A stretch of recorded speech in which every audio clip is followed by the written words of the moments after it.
The king calls. Yes, I have a crown. The king Kib. Queen, you mean? King Kib calls. King of the Chatfish. King of the bucket. Me, Kib. Hello, Chatfish, and welcome, my loyal subjects, to an our new channel theme to the next bunch cast. I don't know why I said the new bunch cast. I mean, technically new, right? Today we've got a lot of subjects, and the biggest subject we're going to be talking about, and we're saving it for the end, is called the Great Glazening, which is something I've noticed, and a lot of people have started to notice.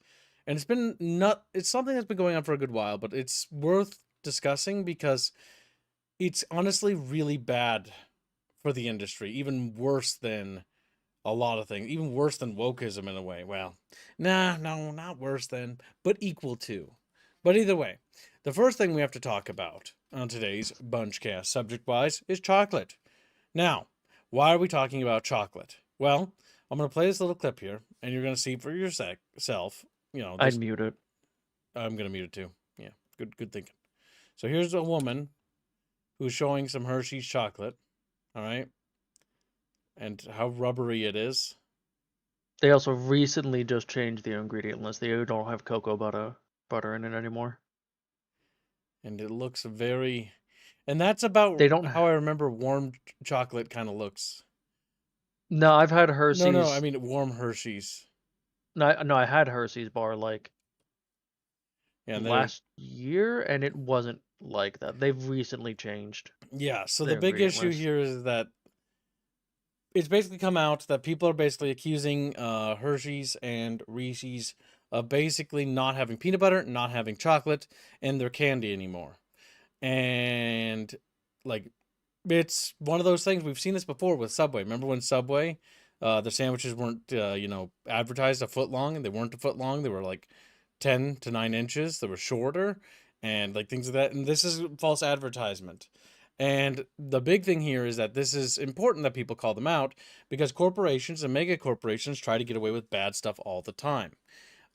Because a mega corp will do whatever it can to satisfy its profits. So if it means it can get away with like fucking you over and not selling you chocolate and selling you rubber like that, like Hershey's chocolate, like I'll be real with you guys, it's kind of gross. I remember when Hershey's was not like terrible, but now like a Hershey's bar is like ew. So Hershey's comes from my state, and they actually used to be like, they could literally go to the Hershey Park, and it was actually pretty good quality. Used to be. Not anymore. Not anymore. It's the Hershey's from my childhood is good, long gone. Yes, I remember as a little kid we had a giant chocolate Hershey bar that it took me like 3 months to eat. Like, yeah, because it was actually made of actual chocolate. Real chocolate, yeah. Now it's oils and stuff as opposed to cocoa butter, and like, I don't even know if there's actually real chocolate in Hershey's anymore at this point. But as the article there on the left is saying, the grandson of Reese's inventor went to Have a Cups, and he's now calling out Hershey's for not even having peanut butter. They can't even legally call Reese's peanut butter. It's not legally peanut butter. And I don't think that's good because they like this year changed the Hershey's bar recipe again. Like they're just chocolate. I don't know if they can legally call it chocolate anymore. Yeah, because warm chocolate, right? If chocolate gets warm, it starts to melt and get goopy and droopy. That right there is warm chocolate. It's not even on her fingers. Oh no, it is. You can kind of see it's low res. It is a little bit on her fingers. It is rubbing off. However, not as much as it should be. However, that thing should have fallen apart by now. Like if it's reached that point, it should have already more or less reached sort of a semi-liquid state. It hasn't. It's still holding on to a solid state. And that is abysmal. Like that's just repulsive. Keep playing the clip. I mean, yeah, like no. The chat can just keep watching it. No, chocolate should not do that. Like that's she rips it up. It's ripped up. Then you see it like it looks like rubber. Oh, just it probably chemically is close to rubber, chat. Probably because it's cheap to manufacture rather than actually making real cocoa chocolate.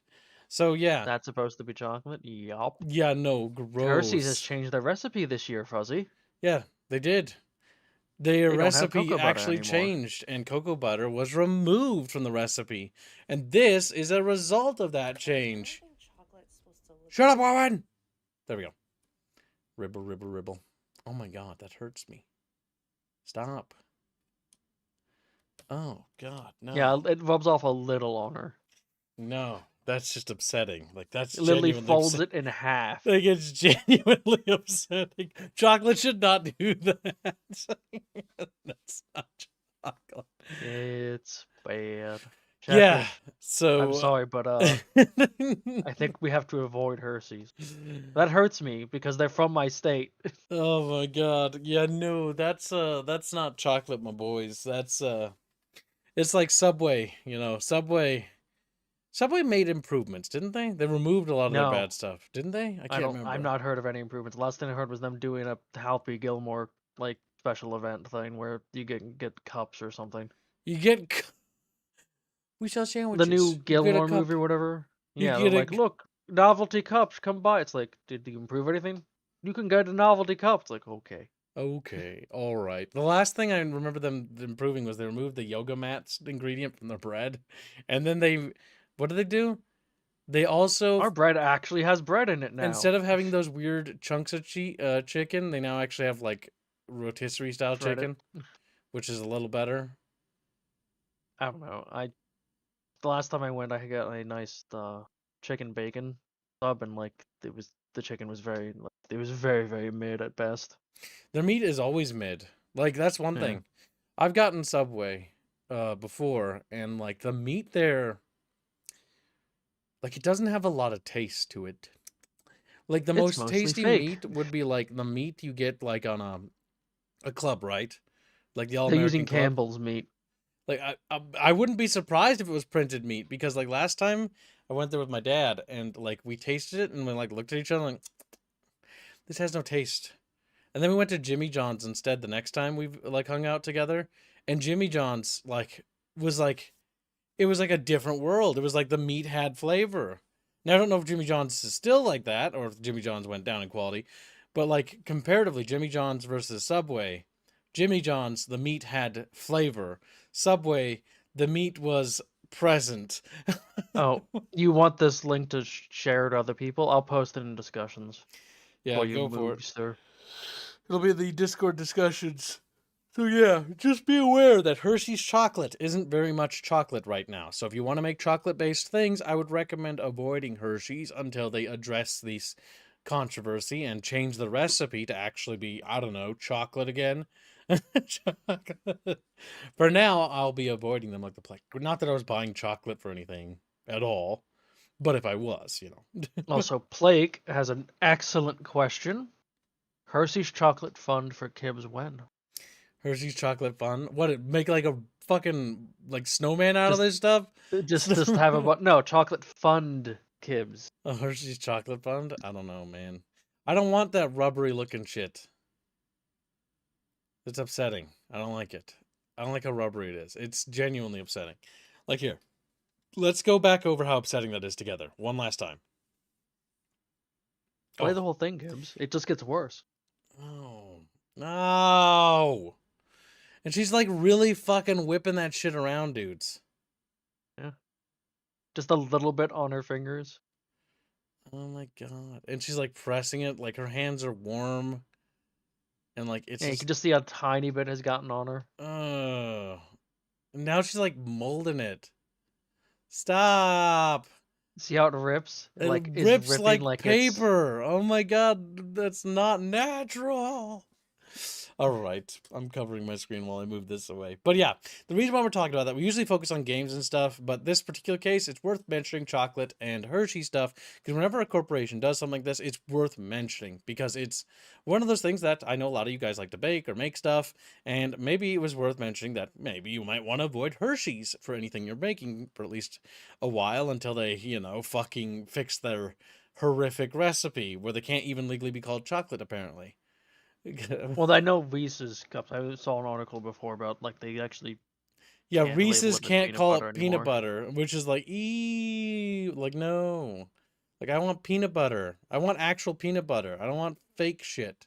I don't know about you, chat. I don't know about you, Like but it's labeled like peanut butter candy as opposed to peanut butter, milk chocolate, and peanut butter. It's like peanut butter like candy or something. yep. Ah, Nestle, the company that the CEO said water is not a human right, and Water's who not. was I don't know if he is or was gonna be the person in charge of the World Economic Forum. Out of the WHO. You will not The guy own who anything and you will be fucking happy. You will sleep in pods. Will you don't sleep forget in he the also has the pod? guy that had a blood red eye. It looks like literal demon man. Yeah, no. Here's the reality. Nestle's an evil company. I want everyone should have the ability to get a home. Now, they shouldn't just get one, but you should be able to earn one. Everyone should be able to get a home. I want to have a home. I want to have a house someday. I live in an apartment. I don't want to live in an apartment for my entire life. Like, I sure as fuck don't. And for those of you that has houses, that's fucking awesome. Congrats. But like seriously, like Do you no. actually own a house or property when you have to pay for it every year? True. I mean, the way And they've if you set don't, up they take it away. they set the government's function. I mean, you want to be brutally honest, they're trying to make it so you own nothing. They're trying to make it so that you have to pay property tax. That way if you struggle, they can rip your property away from you. Then there's things like eminent domain, which is, one of those things where it's like, on one hand, you can understand certain situation where that might be a thing that needs to be done, and on the other, you realize how much it violates the individual It's rights. also excessively and easily abusable. You know for 100% certainty that our founding fathers would fucking vomit and retch if they saw the size of our federal government today. Let alone the state government. They were like, Well, the founding fathers weren't against government. They no, make like the whole they were against people always totalitarianism. They were against like yes the tyranny. That was the big thing. they Taxation because without people always like representation, the yeah inability the to big say part anything. the important part there being the representation. People like to forget that part. It wasn't against the taxation in total; it was against having Yes. no say in it. It's like you have no say in it. Like they were taxing the colonies to fund wars and things that the colonies couldn't had any say in. And the crown didn't care about our rights. The crown I didn't do anything for us, yet they would tax the shit out of us. I do remember a thing though that apparently the crown. I don't know if this is true or not, but I remember hearing it and looking at stuff about it a long time ago. But basically, the crown was actually gonna give in and negotiate, but at that point, it was too late to back down. Basically, on the U.S. side, like the wheels were already turning for revolution, and we couldn't just stop it. I'm feeling slightly nauseous watching her wiggle the chocolate like that. I'm not feeling better from looking at it. Like, it's just so fucking ugly. That chocolate's so gross. Oh, it's Play-Doh. It's like Play-Doh. All right, Gibbs, how much for you to eat a Hershey's chocolate bar? Trintivide donates $2.79 Canucky Buckies to say a lot of food quality going down. Remembered Mickey D, CEO. Yeah, exactly. Like, the thing is, food from fast foods. I know many of you might be like, why should we care, right? What do we care about the quality of McDonald's? What do we care about the quality of Burger King? We should care. The reason why is because if the standards of the lowest, like, not paradigm, but if the lowest, like, factor are lowered, then the standards are globally lowered universally. And if the food quality becomes literally trough shit, I know we joke about the Chatfish trough, but like unironically, like when I look at fast food from some fast food restaurants, it looks like trough food, is what it looks like. It looks like shit I'd expect to see in a slop bucket, you know. And I used to No, work that's at one lower of those quality than places. you'd see in a slop bucket. I know. That's at least food. I know, but I worked at a Burger King, and I remember what a slop bucket looks like when you throw the dead food in it. And honestly, like when I look at some of the food that's supposedly quote unquote fresh, I look at it and I'm like, it looks like the stuff that should be in the bucket. The dead bucket is what it was called. It's where burgers go after a burger been sitting there for 30 minutes. Because a burger sat there for 30 minutes, it's now dead. It must go to heaven. It must go. Harlot gives a membership. Thank you very much. Very generous. That's a second membership gifted. But yeah, so it's one of those cases where that's just icky. That's just Mm-hmm. it's like it is important. Whether it's fast food, whether it's this chocolate, right? when we start losing things, and like if your McDonald's cheeseburger, it doesn't have real cheese on it, that's gross. You know, if your Hershey's chocolate bar isn't actually chocolate, that's gross. If your Reese's peanut butter cup can't be called Reese's peanut butter cup and just called a Reese's cup instead, that's gross. That's icky. That's disgusting. Like, it's just not okay. It's just not Because she okay. has to pull it apart too, that burr. Yeah, like it's stretchy. It's like no. Like I wouldn't want to make anything with that. Because I remember like watching my mom make like some like chocolate dish once, and she grabbed a bar of Hershey's and she set it into a pot, and you could watch it slowly melt into goo. And it didn't get jelly-y like that and bend. It just melted. It went from a solid state to a liquid state. It didn't go to a rubber state of existence of Yeah. gelatinous goo. Like, Hero Yui says, can't eat Campbell's chicken noodle soup, 3D printed chicken. Yep. yeah, Their Campbell's. CEO Yeah, also got no, caught saying that, of course he doesn't eat the food. That's for the poors to have, and so like it's gonna be low quality because it's only for the poors. yeah, Campbell's chicken noodle soup, gross, disgusting. As soon as I saw that, I threw away whatever cans I had. And honestly, the cans weren't like. I remember the chicken tasting kind of tasteless. Not only was it tasteless, but I remember having to add like seasonings to my soup because it just never felt like it had any meat in it. So the And fruit now, palu is funded, Harlan. yep, now when I buy soup, when I go to the grocery store, I buy the store-made soup, meaning that it comes in a little bag. Well, not a little bag. It's in a bag. It's frozen because it's made from the store's ingredients. It has real chicken, real noodles, real carrots, real stuff in it, not fake shit. And I will tell you that that store soup that they make tastes like actual soup, unlike the fucking slop that comes in those cans. Those cans are gross. And the fake chicken is gross. Fake printed meat, disgusting. Absolutely repulsive. Just like when they try to get you to eat bugs, like I ain't eating bugs. I'm not eating bugs. I ain't eating 3D printed fucking meat. I'm eating real meat from the butcher shop. Real pork, real chicken, real beef. None of this fake slop. Get this shit out of here. We're not cattle, we're human beings. And it's very important that humans have a standard, right? If I find out that McDonald's or Burger King was using that, and it would be a huge controversy if it was, because currently, because of production chains, at least how I know they work from working there and working to go pick up stuff from the food freezer place, is that the meat actually has a production chain that comes from real beef. Now, that might change someday, and God willing it doesn't. But if it does, it's incredibly important to be vocal about that slop. Like, genuinely, don't buy Campbell's soup. It's not real. It's slop. It's disgusting. It's gross. It's icky.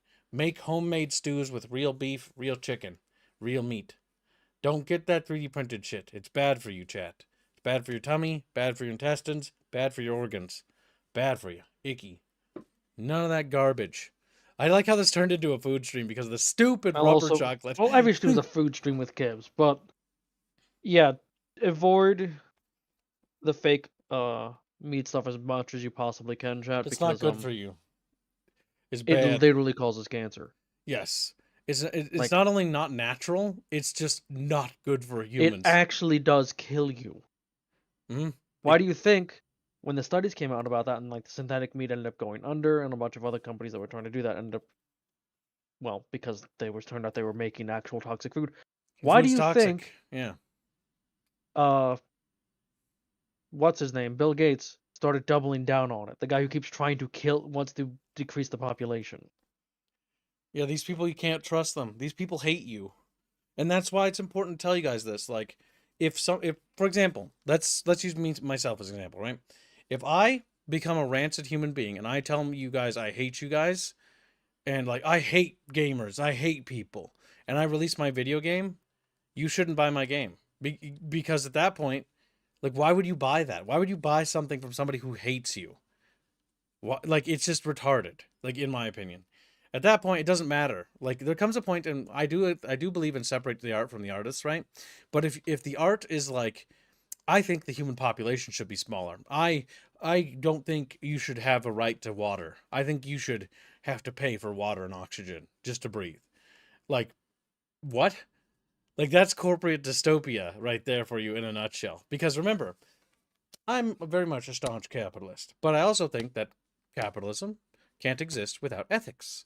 You must care about your consumer because a happy and healthy consumer means a happy and healthy business. It's a mutual, beneficial, co-prosperity like relationship. It's both of you prosper together. You provide a service and they provide you your money, right? In exchange for the service or good.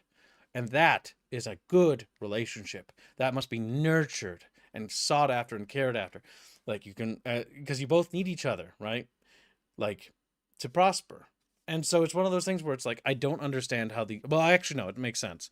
These megacorp dudes just don't care because they got so much fucking money that they think they're better than you, that they're, that you're not even human to them. Or, God forbid, they think they're better than human because they're rich, because they have access to all these resources, because they're untouchable. They eat, their fancy, disgusting caviar. Ugh, gross. Disgusting. I don't like that shit. But it's one of those things like, I don't know. It grinds my gears because you see so many of these people do this where they don't like you. They don't care about you. And like, they just like do that thing. Like at first when I saw that McDonald's guy nibble on the burger, I was like, maybe he's taking a small bite to taste it. But like now I'm starting to think about it. And as time has gone on, I've given it a bit more thought. And maybe it's because he just fucking hates it. Maybe the idea of putting it in his mouth, like the food, is so detestable. It's like, oh, the slop, I would never eat it, right? Adverse to the Whopper guy, right? Who took a big bite, a big, proud, noble bite, a big, chonky bite. A bite as if he wasn't afraid of the meat, as if he wasn't afraid of the burger, as if he believed in the product he was selling. That's the difference between those two CEOs. Wouldn't you agree? Yeah. Now, did he actually swallow the Burger King CEO guy? I don't know. Should I look up the clip? Yeah, go for it. Let's take a look. Okay. Let's see if he actually swallows.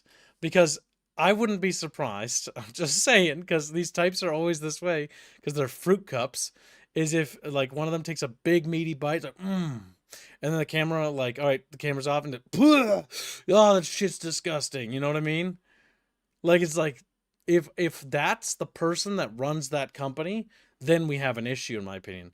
If you're not willing to eat and sell the product and you don't believe in the product you're selling, then what the fuck are you doing? What are you selling? It's why, like, when I look at the McDonald's thing, like, when Chap paid me to buy the Big Arch, it was all right. But it was like, it was all right. How do I put it? It's junk food. He doesn't swallow it. He doesn't? Interesting. You don't see it. Discord? I'll post it. It was a Reddit post. See, that's the thing. Because that still makes me just as, like, not entirely sure. So here's them taking a bite. He does take a proper bite, though. He takes a big, meaty bite. He's chewing. It's obviously in his mouth. He's got mayo on his lips. There's a good chance he swallowed. That looks like it was going down. There's a good chance, but it's clearly in his mouth when the video cuts. Yeah, let's take a look. We don't know for sure. Take a big bite. It looks like he probably would have, but... I mean, I'd actually eat a McBurger King. Only one thing A missing. McBurger King. A napkin. Because it doesn't have, what do you call it? Preservatives. Burger King is one of those few places, if you're going to eat fast food, like slop, eat there. Because at least they're not crammed full of preservatives. The damn thing won't mummify. It'll actually rot properly. And why is that important? Food that rots means that it's natural. Means that it'll go bad. That's a good sign. Food that doesn't rot, that's not natural. That's not right. When Burger King did those... Burger King has been consistently ahead of the curve with the way they advertise. But they're always behind business-wise. Yeah, but because they're ahead of the curve, their advertisements always fall flat and always backfire. But then years later, people are like, these ads are amazing. Why'd they stop them? That big problem with Burger King is they're actually ahead of... is great. They're ahead of their time. That's the issue. Because people back then were very finicky and didn't like that edgy sort of humor. But the Wake Up with the King thing is so edgy that it would have done incredibly well now. Oh yeah, no, it would have been like people would have loved that. And then they did the other restaurant when they showed their food rotting. People were like, why are you rotting food? Why would I go to Burger King? And then they realized afterwards, like, wait a minute, that means it's rotting because the McDonald's burger doesn't rot. Like I said, why doesn't the McDonald's burger rot? Suspicious. I would like BK if they didn't charge $14 for a burger. Yeah, that's overpriced. What BK are you going to that's $14? I don't know. I don't have Burger King. Because I could get like a meal for like 10. Yeah, what are you getting for 14 Actually, bucks? hold on. I have the Burger King. Let's check the app. How much is it for a Whopper? How much is it for a Whopper as a meal? That's probably 14 bucks. I will say this: their app is worse than McDonald's. It's slow as fuck. How much? How much for a Whopper meal? It's loading, Gibbs. Whopper. How much for Whopper?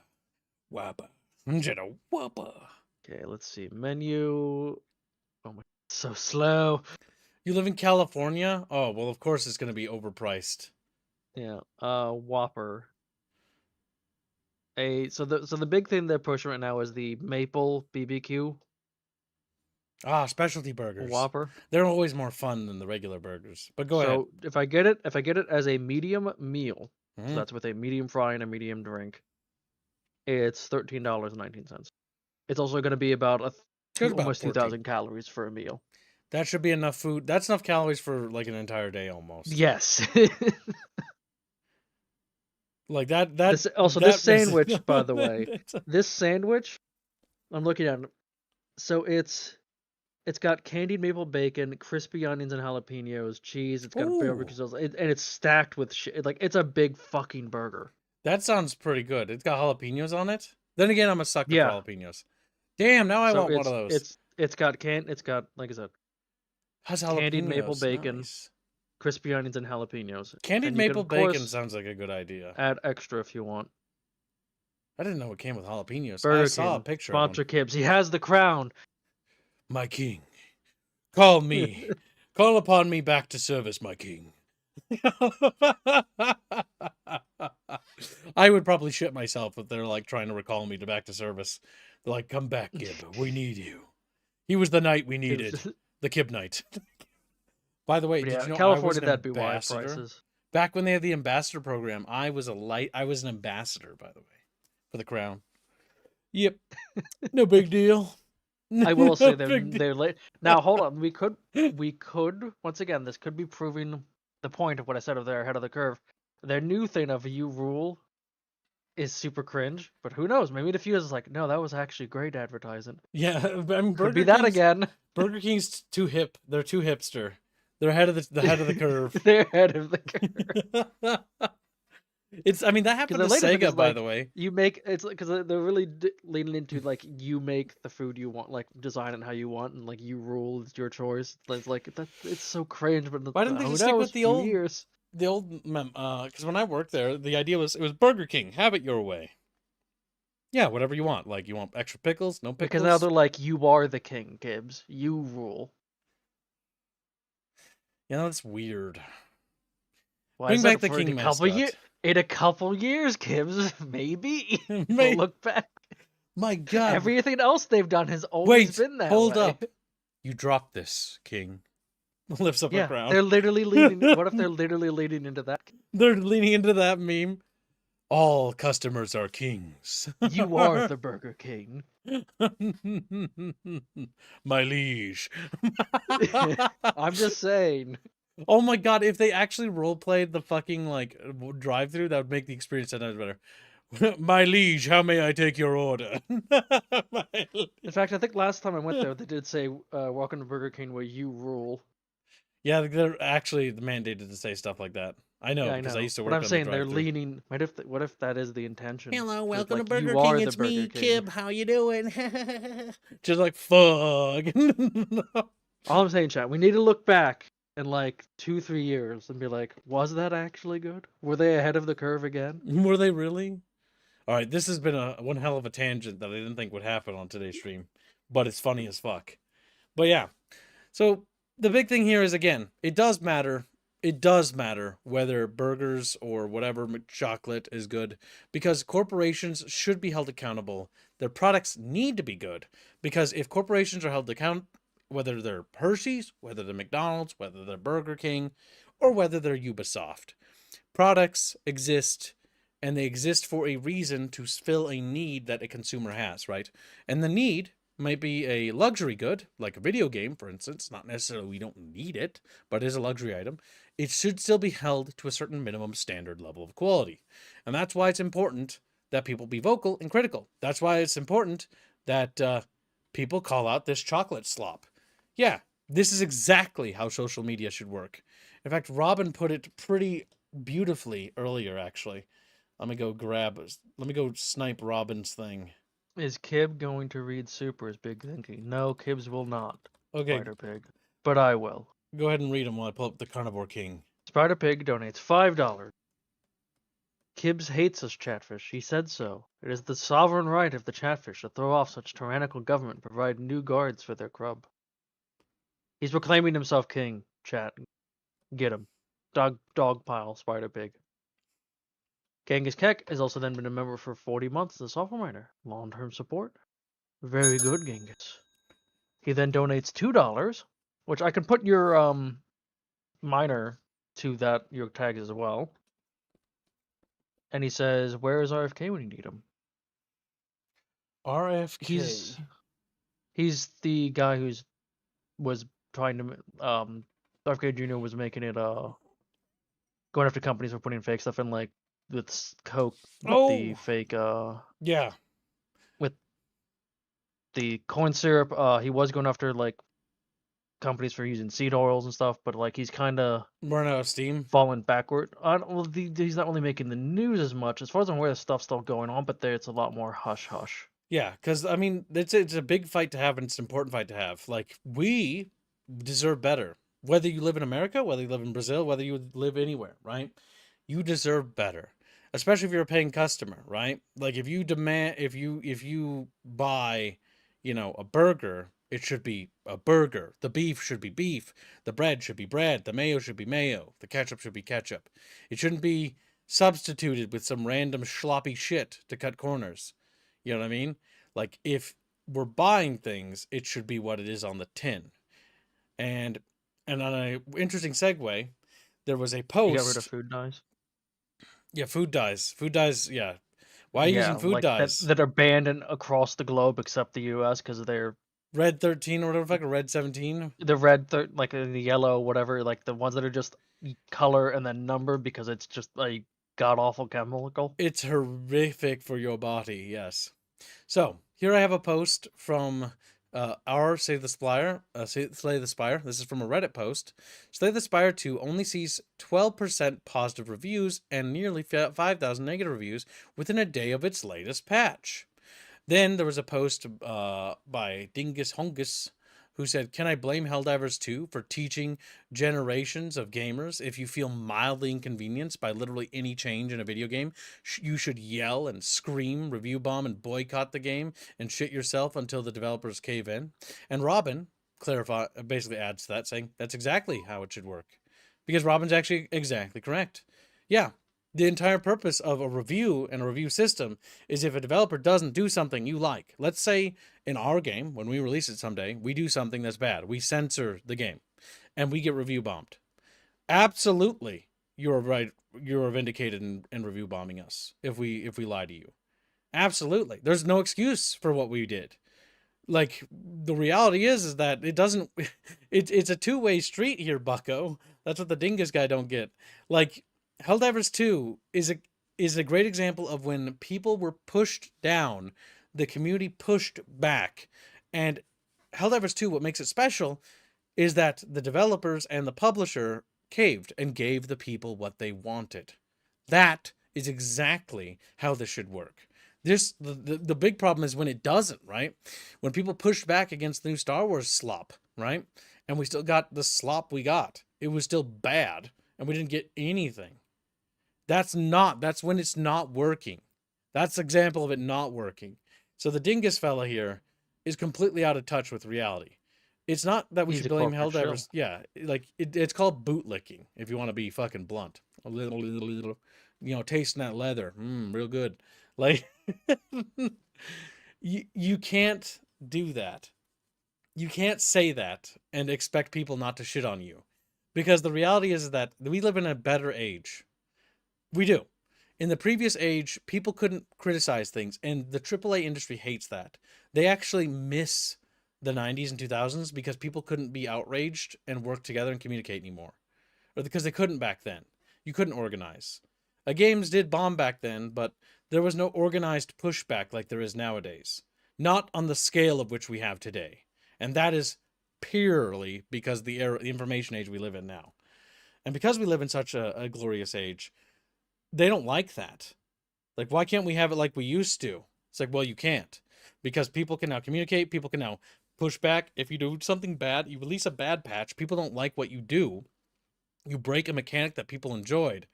Yeah, they have the right to negative review your game. You don't really get to say no to that. That's just the reality. You make a bad patch, you break a good game, it's still your fault. And the idea that this dingus fellow has here, where you gotta fucking bootlick and shield a AAA or a AA. In this case, this is a indie, Slay the Spire's indie. It doesn't really matter if it's a legitimate grievance, and in this case, it's a legitimate grievance. People didn't like that patch. People want them to undo that patch and what it did to its mechanics and balance because they're not happy with it. Sorry, my mom is texting. I'll just tell her I'll call her back. No, while he's dealing with his mother. I want to point out, by the way, that we also ban a lot of food colors that are used regularly in the EU as well. It's not just America that gets bad food, it's everywhere. Japan is also really, really bad with food coloring. Because their food has to look vibrant and colorful culturally. So they actually have worse food stuff because of the US because of that, because of the artificial food coloring injected into everything. Except for the McDonald's, in which case Unless it's like, high quality for some restaurant reason. they cook it. I'm talking about like anything that's packaged. Also, welcome Squealy and welcome Bucky to the stream. But yeah, well, hello there. We're talking about the Slay the Spire 2 thing, and I don't know because this must have just recently happened. Yes, so they basically, to go over this, what's happening, they're in the beta branch for the game. They are releasing balance changes, and they are just nerfing a bunch of stuff. They are buffing a few things slightly, but they are nerfing things, and they've buffed a boss which me and Wami were both agreement is a really tough boss, and they decided he needs to be harder for some fucking reason. Yeah, the reviews are showing it right here in the graph. But like basically nerfed builds because they were too strong. They also removed the ability to one of the modes in the game after you complete a few runs. You unlock basically custom modes, which you can add like little modifiers. You can make it harder, some easier ones, but like it's just modifying the run. They removed your ability to actually unlock progress if you play on custom mode. So like they're just doing stuff. It's like why? Why are you doing this? This is clearly just to make the game less fun. It's like, oh, I want to just dick around in custom mode, or I want to make it harder for myself in custom mode and have fun.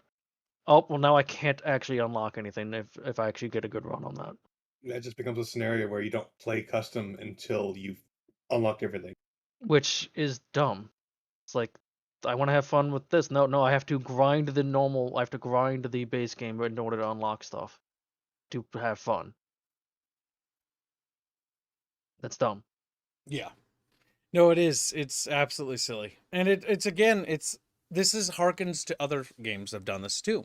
Helldivers 2. Remember when everybody it's funny because we know a lot more about the balance issues, right?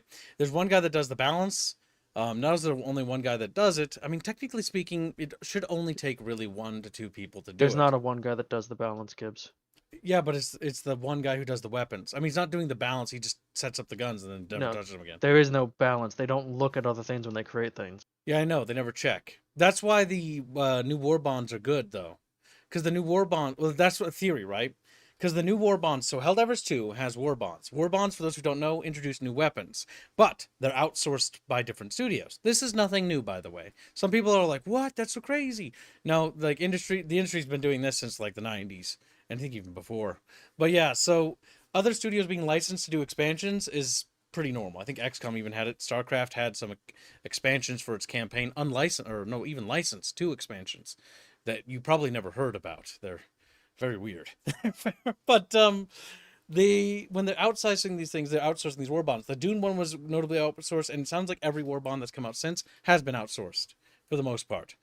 And that's kind of why all the war bonds feel like they do something. They fit in the game's balance. Because I think the outsourced companies actually playtest the guns versus Arrowhead does not. And the issue is that after these warbond weapons come out, right, like the Coyote, for instance, they'll be fine so long as the developers don't change anything. But if there's guns that came out previously, like from the Hellzone, not Hellzone, sorry, the Killzone crossover, they'll fall behind. They'll become garbage and obsolete and no longer fun to play with because they don't go back and test them. Recently, there was a post by a developer where they were playing with the Killzone crossover guns and like, oh my god, this is terrible. None of these guns are fun. And it's like, yeah, now you're starting to see the problem there, developer. Yes, it's good that they at least seem like they're starting to see these issues. Well, I don't know if that guy has any power, but he finally played him and was like, this sucks.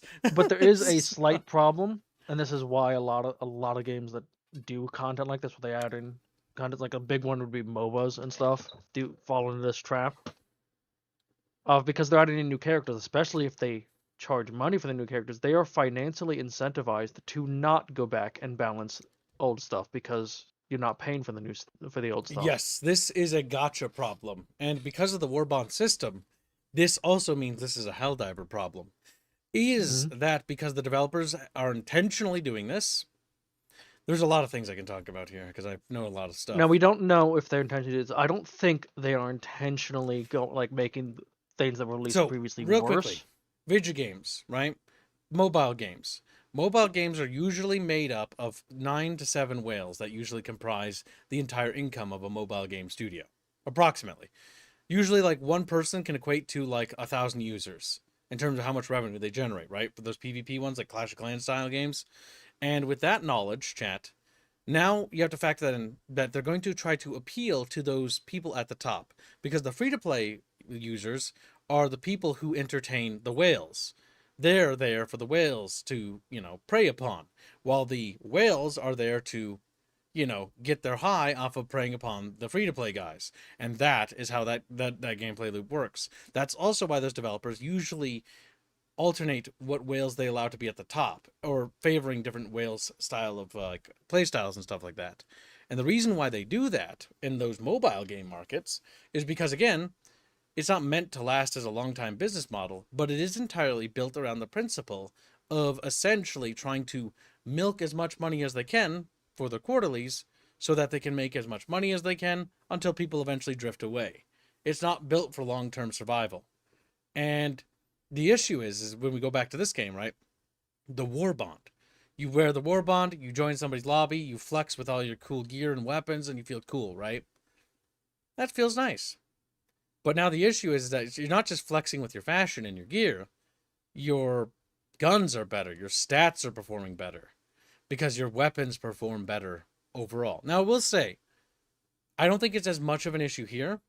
Because, one thing I'll point out to you, Chumpus, all the weapons introduced in the latest Warbond are not meta guns. They're fun, and they're solid, and they all have a place, but I don't feel like any of them are meta. The shotgun will not be replacing the other shotgun, or not the SG-10 breaker, or whatever that gets called, and the SMG will not be replacing the reprimand. Though it is pretty cool. It did actually replace one other SMG, though, and that's where I think that comes into play. But the pistol replaces nothing, because I think the pistol's just kind of average. And so I think the stick dynamite does replace something. Or the stick grenade replaces the dynamite. The stick grenade kind of replaces the dynamite, except it's got a very slower throw time and slower, it's impact, weaker range. Basically. Overall. Yeah, it's impact. So it's more of like an impact variant. So it has, but a it is place. Stronger.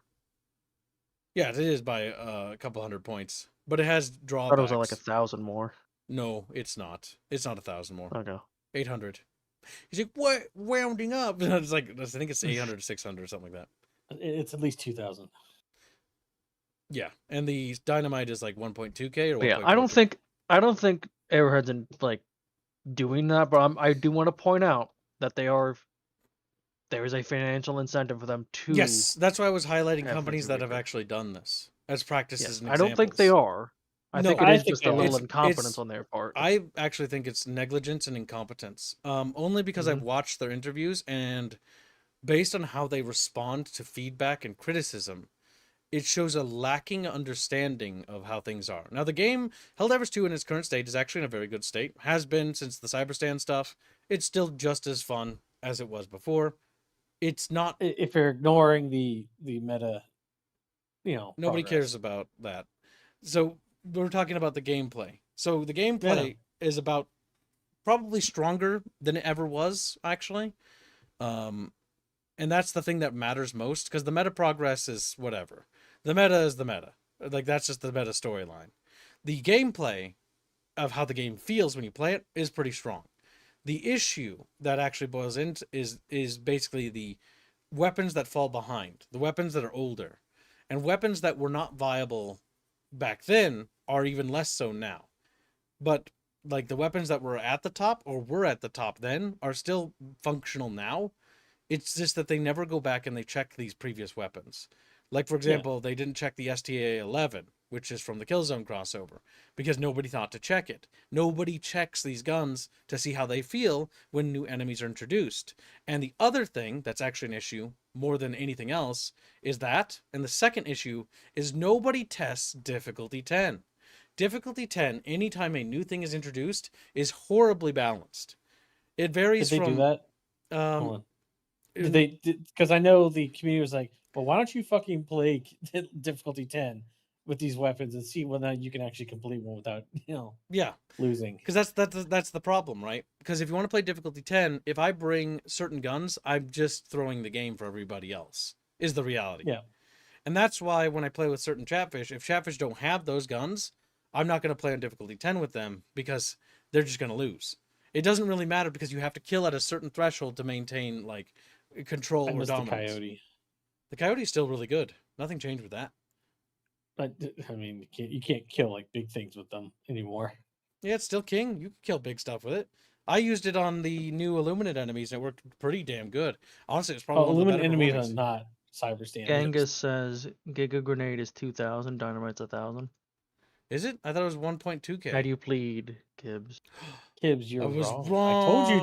I told you 2,000. You fuck. No, Yeah. I was right about that. Wow. I already know it It's does 2,000 bad damage. video. It You is have nothing to older do with this. Dynamite. Only one who can possibly write here isn't you, Bucky. It's Chumpus. I agree with Chumpus. No, you don't. You wrong. He's trying to weasel into that victory. Get out of here. He's like, I don't know, Chumpus. I think I agreed with you. Don't let him do it, Chumpus. He's trying to take some of your victory points, which you'll accrue at the end of the week, and then you can redeem at a local Chumpus store near you. I'll redeem it at Gibbs' mom's house. Okay, so what? Not I was wrong redeemed. by a couple hundred points, literally 200. All right, whoop-de fucking douche. Whoop-de fucking. You got me, Burn him Chad. As punishment, Gibbs turn the licking fish on. No, I don't think I will. I'm feeling petulant and angry and upset that I'm wrong. Now, Squealy, Yes. you will take over because I have to step away. Ah, you're gonna go get your bread. Betrayal. All right, go rush to the store and get your bread and get back here. Chop, chop. Get bread. Weird. Yeah. Also, chat, before I go, Star Wars Galactic Racer. Need to get that funded. Oh, Rapier donated $1. Yeah, Yeah, good job, That's to Jumpo. mark my spot so I can double check what Squealy doesn't track anything. You're welcome. Damn. You're welcome. All right, chat. Now donate in small increments of $1.99. If It's I did track $1.75. everything correctly, then I do. Right? $1.75. But if I didn't, Chumba wouldn't have a reason to check it again.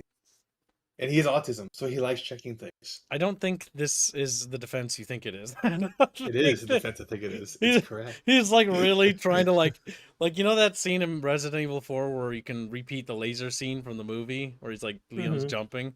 Like Squealy's doing that, but he's like falling into the lasers. You see, Kib Squealy was the thinks Jack, and I he's was cool. the Chad. Squealy, your legs are over there. He's like, whoa. And there's your torso. Kib man, bad. But yeah. So when it comes down to it, yeah. the big thing is now, if because of course little Bucky had to bring it up. So the campaign progression stuff is one of those things where they poorly handled the Cybersand thing. I don't know how the Illuminate thing is going to go, because it kind of feels like the Illuminate thing is going well, but I don't know because I haven't checked. Now I have to go look. God fucking damn squirrel Typical bitch. kibisms. Little bitch. We are losing. Are we winning the major order? I don't think we're going to be able to take the planet because of what's happening there. Because we got the Giga Fleet coming through the portal. Yeah, we're losing the planet, but are we actually holding the major?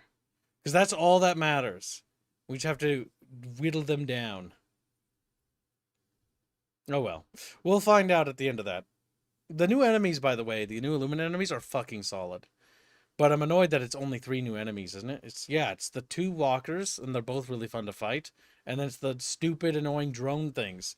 Because I love those. Those are favorite. More things that float. More things that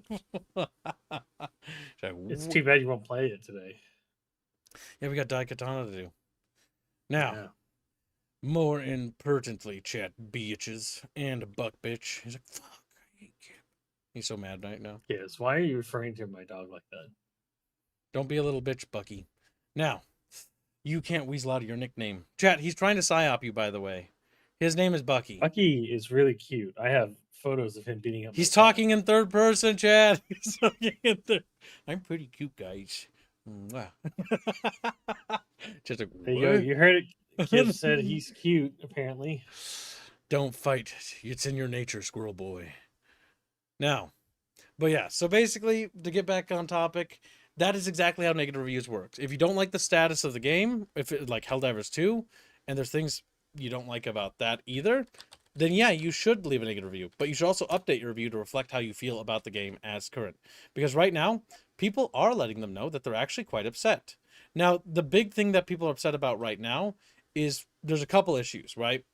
This is a great one from Vulpus, who has almost over 250,000 hours in this game.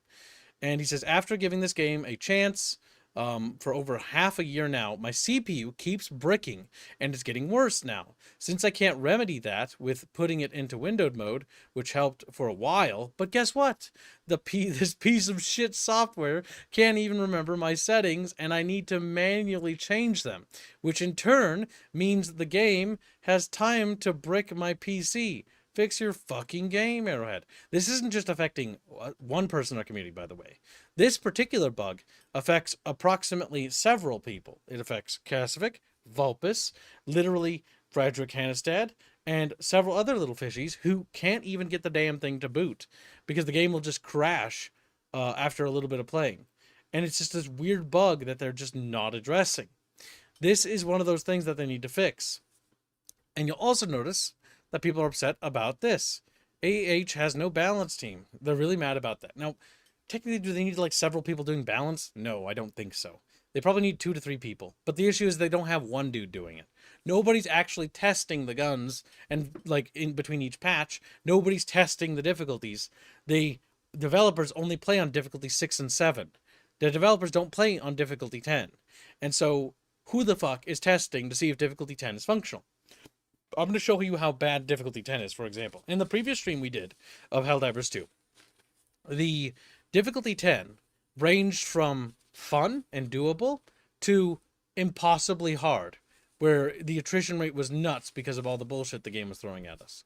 And this is inconsistent with each time we do it because there's no real consistency to that difficulty.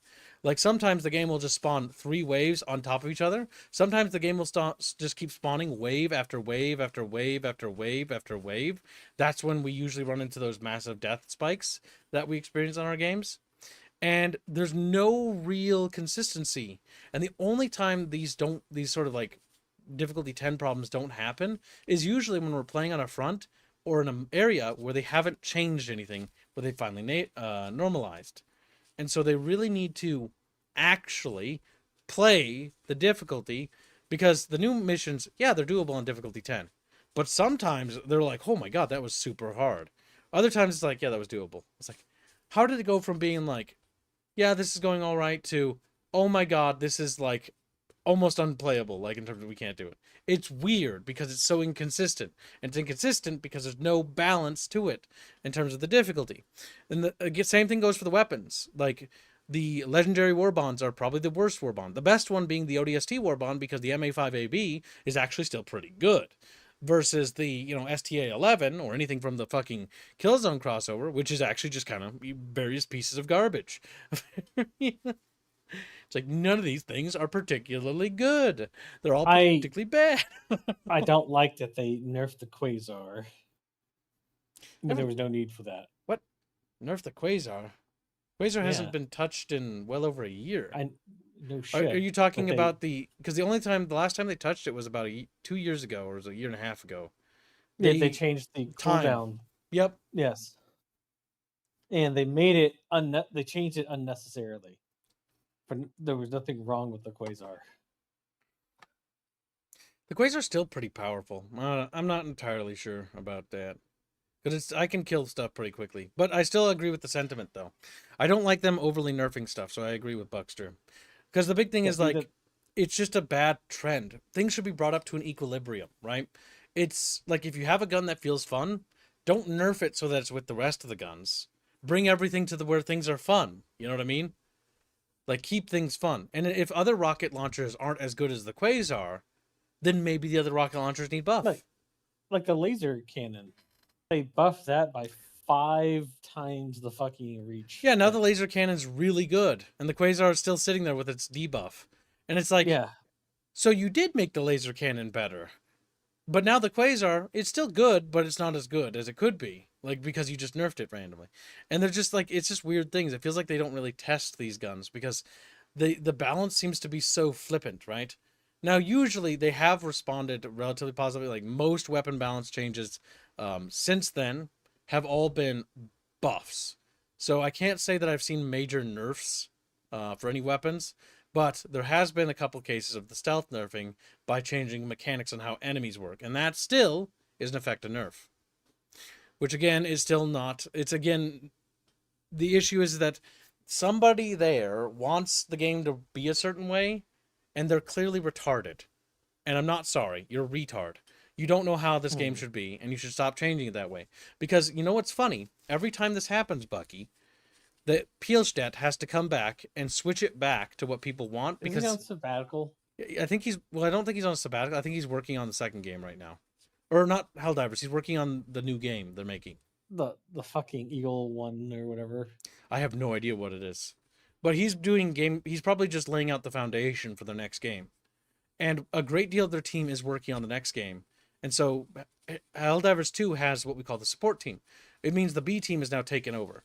If I had to guess, so that the B team is going to be producing new enemies and new factions, and then they subcontract war bonds so that war bonds can be produced by other studios so that the B team can just focus on new enemies and story content, like adding new biomes, like the new maps they've added, and the new cities they're going to add for the Illuminate.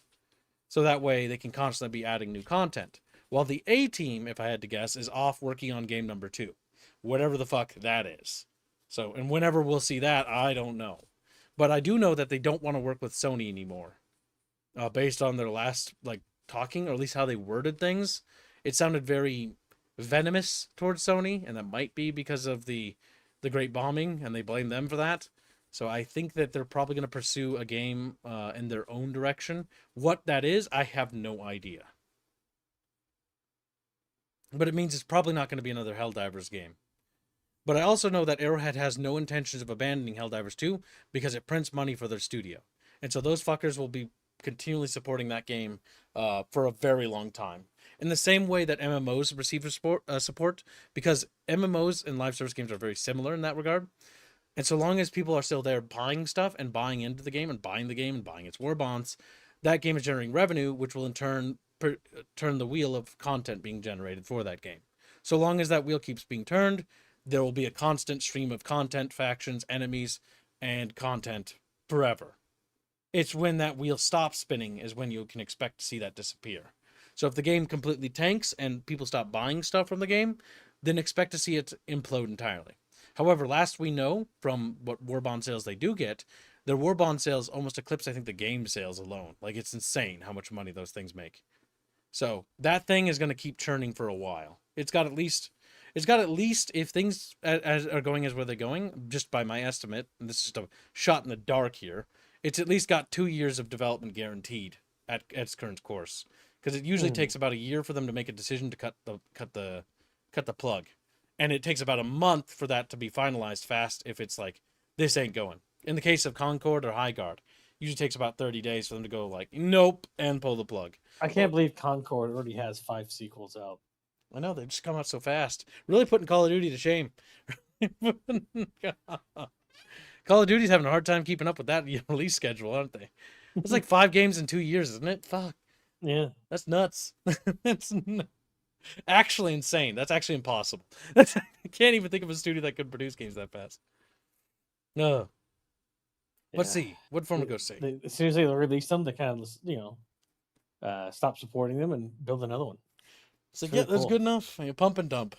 God, that is giving the whole new meaning to pump and dump development cycle. But I'm questioning whether it's even making the money back. It isn't.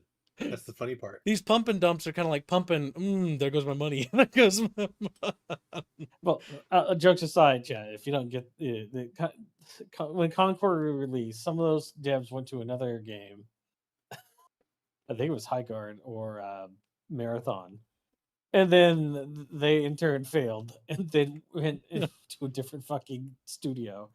So in that sense, you have the Concord team going and infecting all these other fucking studios as they release shit games. It's really fucking funny. Yeah, because it's like a virulent plague, and that's the problem with the upper echelon, right? Because they're so nepotistic, they'll just weasel in, right? The only people fucked over when another Concord game comes out, because another one will, by the way, is it's gonna be the people who had nothing to do with anything.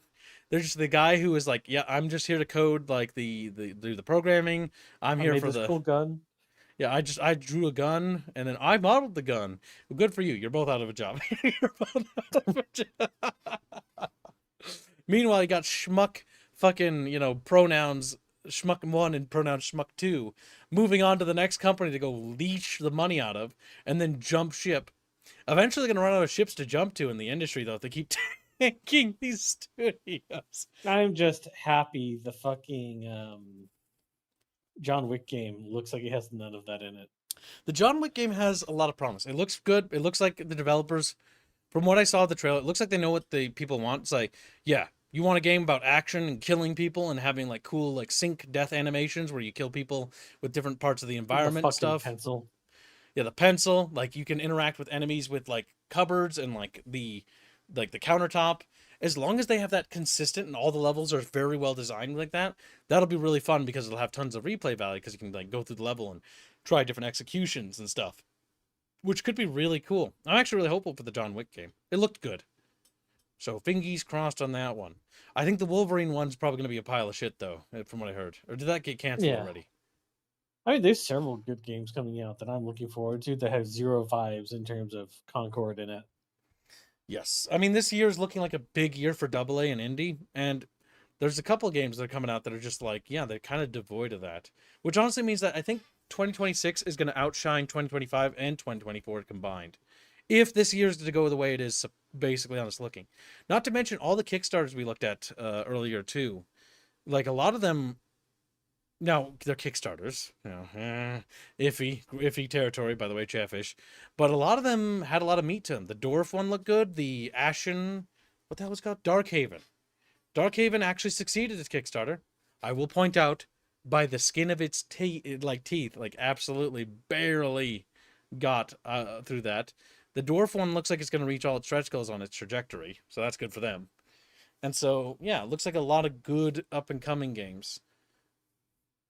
But, yeah, Helldivers 2 is still in a good state, but there are issues. And I think what we're going to start seeing, too, here, Bucky, is fatigue.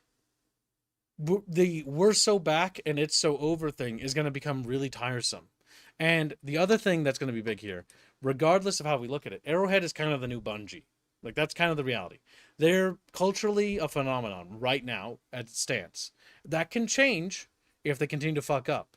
And they cannot, Arrowhead, and I don't know if they realize this, but you cannot announce your game with this. Like, you can't announce a new game with this. This isn't acceptable. Mixed? Are you shitting me? Like, you need, like, this isn't good either. Mostly positive, 77%. Like, you need to be at least in the 80% bracket of positivity, so that when people hear it, the vast majority of people will be like, oh, I'm looking forward to the new game. And there'll be a 20% minority that'll be kind of like against it. Right now, that minority is rather vocal, and they have a lot of grievances. And I also feel that I feel like the negative number is actually higher here than it really is showing. And I feel like it's higher because people are fatigued. For example, Kasovic and Vulpus and like 4 people like that I know of have already dipped out of Helldivers 2, and they would actually come back if they'd fix that problem. They try every time, by the way, but they never fix that problem with the crashing system, or where it just continually crashes to desktop or BSODs, and they just never fix it. They should get a stronger system. And I feel like, no, because the thing is, I would agree if it was like a system issue, right? Like, okay, maybe you don't have enough, PSU to pull, like enough power for your power supply to pull for your graphics card, and that's what's causing, right?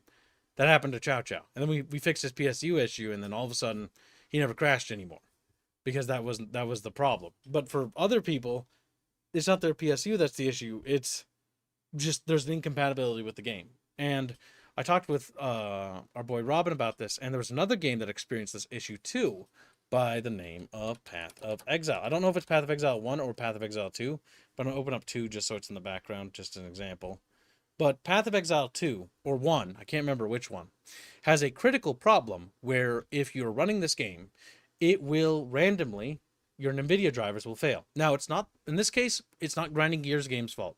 Grinding Gears Games have actually reached out to NVIDIA for this issue, for help, and NVIDIA said, meh, and said they don't intend to fix it. And so what Grinding Gear Games did is really janky, and I think it's for the original one, but I'm not sure. But basically how they set it up is that their game will no longer crash when your NVIDIA drivers inevitably fail while playing the game, and will instead, the game will shut down its renderer and its shader and everything, and then reboot every system one by one, once your driver reboots, after it crashes on your PC. And so that's why the game has a 15 to 20 minute lag period, where sometimes you'll be playing and it just lags for 15, 20 seconds. It's actually doing that because the game's doing that to get around from crashing, so it doesn't actually crash the game entirely to desktop. Talk about weird. Talk about jank. But that's an interesting engineering way to get around the issue, I guess. Fun fact, Morrowind does the same thing, because Morrowind, that was ported for the Xbox, I learned this from Champa, has a terrible memory leak problem. And the only way they can get around it is when you're playing Morrowind on the original Xbox, apparently, the game, when loading into another zone, will shut down all the features, like the Xbox's render shader, and the Xbox will perform a restart. Hence why loading into areas takes exorbitantly long, to 5 to 10 minutes. It's because it's restarting, and the reason why they restart is to try to kill the memory leak problem by, well, not kill it, but deal with it by, like, okay, the memory leak resets each time you do it. It's like, that's wild in an engineering standpoint. It's terrible because production-wise, like, it still means the players have to deal with that 5 to 10 minute loading time. That's still unacceptable. But it's like interesting engineering choices to try to get around these problems. But yeah, still bad. Have you ever heard about EA laying off several developers after Battlefield 6 achieved a successful launch? Yeah, we've heard about this. Battlefield 6, unfortunately, the director responsible of it was being irresponsible as a driver, from the sounds of it, and got himself killed in a car crash, which was very sad. And because he's dead, the game lost all sense of direction, and Battlefield 6 is now a directionless game. And EA had no successor, like he had no successor lined up, and so the game is completely, if I pull it up, it's like, it was actually kind of fun, and it's just completely off the mark now. Like, the game is a lost cause, is what I would say, boys. Yeah, it's at 46% positive right now, trending down from its 65% current. And it's trending down pretty badly at 8.4K new recent reviews. That's pretty bad. So, yeah. The issue here is, again, this is what happens when you have a great man leading a project who has a good vision, but then he dies, and nobody knows how to carry on that vision. There was no plans, and so the game's kind of wandering, and so EA is starting to cut corners because the game isn't performing as well. Like, its player base is not particularly great either. It's at 52,000 or 57,000 players, right? That's not really good right now. That's actually pretty bad. And I want to point out that that's pretty bad because it's actually not terribly far from Marathon, which, if we look at their player base, they're at 45,000. They're just slightly ahead of them. And Battlefield is a much bigger and more approachable license and IP than Marathon is in its current day. It should not be as close as it is, but it is. Not a good sign. Oh, speaking of people getting laid off, Kibbs, you know, Ubisoft is firing 100 people from Red Storm Entertainment. Who's Red Storm Entertainment? I gotta Google them now because I don't even know. Don't recognize the name. Google. Red Storm Entertainment. Red Storm Entertainment. Wikipedia. Red Storm Studios is a Ubisoft Studios. Their history. They're known for Tom Clancy, an American novelist. Tom Clancy SSN, so they make Tom Clancy games. Presumably, if I had to guess, it's like Rainbow Six, if I had to guess. Ghost Recon 2, Advanced Warfare. Ghost Recon Future Soldier. Werewolves Within. Tom Clancy's Splinter Cell series. Yeah, the titles they worked on. Tom Clancy's Politica in 1997. So let's look at the recent games. In 2023, they worked on Assassin's Creed Nexus VR. Oof, rip. Star Trek Bridge Crew in 2017. Not very good. Games that were never released. Tom Clancy's Splinter Cell, a VR game. And Tom Clancy's The Division Heartland. Cancelled in May 2024. Yeah, so they haven't produced a game since 2023. So it's been about 3 years. They're cooked. 3 years and no game to come out? That's not good. Yeah, I think they're more of a supporter studio. They must be now. Let's open up the article. All right, here's the article talking about it. Ubisoft laying off 100 plus staff and ending game development. God damn it, you pile of crap. Got him. Copyright protected. Get fucked. Content. It's just an ad in the background. Copyrighted my ears. There we go. Ubisoft has announced yet more layoffs as part of the cost-cutting program, with 105 staff now set to depart veteran Tom Clancy game studio Red Storm Entertainment. Founded in 1996, the North Carolina-based team previously worked on numerous Ghost Recon and Rainbow Six titles. Most recently, the team had developed several VR games, contributed to the failed live service shooter X Defiant, and spent years working on the now cancelled free-to-play spin-off The Division Heartland. Red Storm Entertainment is now being downsized permanently. IGN understands the game development formally ended at the studio. And came to the developer, which is set to celebrate its 30th anniversary. That time be celebrating nothing now. Later this year will remain open, though simply focused on behind-the-scenes technical work. Yeah, they're gonna get rolled into just a technical support studio, and then eventually just pulled the plug They'll on be when they're no longer useless, or they're useful. Exactly. So they're dead. So Ubisoft is claiming more scalps on its way out. It's like, hold my beer, EA. And it's like, just cutting another one. We want to be the worst company ever. That begs the question: has the little German team picked up the slack, or are they still fucking up? You gotta hurry, little Germans. That'd be good. You're in trouble. Uh-oh, little Germans, you're not doing so good. No, please. Ubisoft mains gonna be Ubisoft scalped if we keep this up. Because I'm surprised the mains team has gotten away with it as long as they were. By the way, for those who don't remember, mains, it was not originally called Ubisoft Mains. They were originally called Blue Byte, which was the German name, so the studio. Blue Byte was then renamed into Ubisoft Mains later, because Ubisoft is restructuring everything to Ubisoft and just trying to tie things in together. And this game isn't doing particularly well.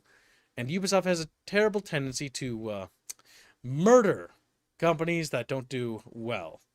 So if they can't recover Anno's reputation like they did with Anno 1800, this might be the last Anno game. And it's a shame too, because I don't think it's that bad. It's just got some growing pains that really has to figure out. Anno 1800 had the same problems.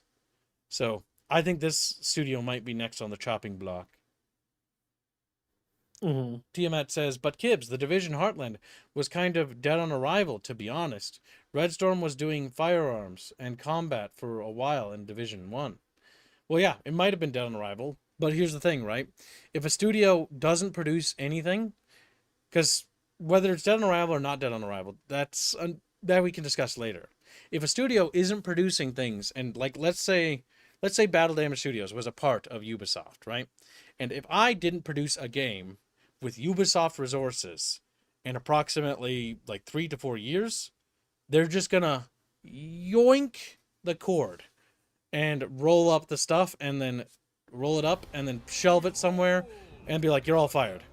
And then whatever work we did ends up being shelved. This happens to a lot of games.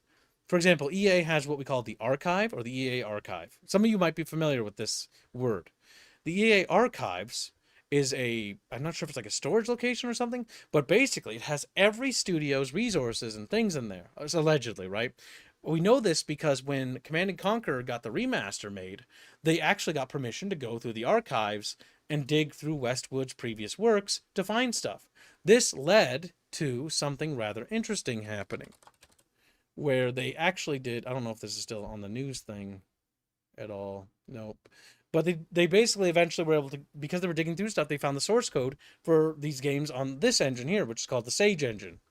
And the guy who was very much passionate there was able to convince EA, like, hey, can we release the source code to the fans to help like generate some like sales and stuff? And EA's like, yeah, whatever, sure, why not? And so that's why they got the source code out for the Sage engine. If they hadn't done that, they hadn't dug through all those folders and files and stuff, I don't know if they would have ever found the source code for this game and make it public. And they did that for a lot of other Command & Conquers too, where they actually just released the source code for them. And that was, again, because somebody working at EA actually cared. And because he cared, and had connections, he was able to pull some strings and managed to get the community a bunch of things, which saw a new renaissance in the modding scene. Hence why there's a huge modding renaissance going right now on ModDB for Command & Conquer products. Because a lot of people, and the growing Chinese market, which, by the way, there's a huge growing Chinese audience of Command & Conquer games, despite being banned, because you blow up the Three Gorges Dam in the games. But they're getting their hands on the source code, and they've started creating stuff and modding. And that's interesting. And that's going to inspire a lot of things. The reason why I mention this is because if I cover my screen here, and I open up Kickstarter, there is a game that was originally being made on the OpenRA engine that is now finding its way. Load, goddammit! There we go. It's now finding its way into being funded. Here we go with the Dwarf RTS, which had a Kickstarter goal of $85,000 and has exceeded it and is at $148,000 and having only been up for a couple of days. And this game, by the way, was originally being created, I don't think it is anymore, but it was originally being made on the OpenRA engine with OpenRA devs. OpenRA, if you don't know, is an open source Command & Conquer engine because EA released the code for it, and basically they decided to make their own game. And what's interesting about this is that this game looks pretty good. Like, it's a good understanding.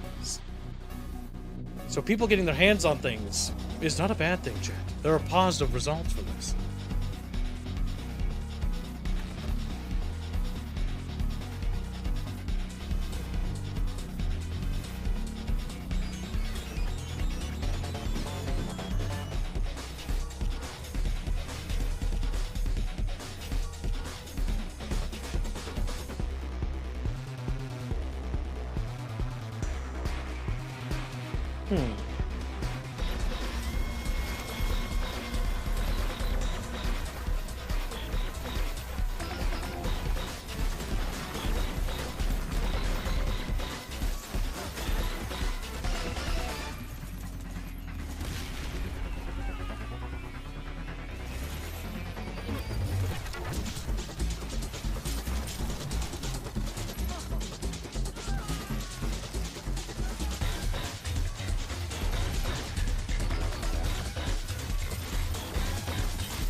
Good old Zeppelins.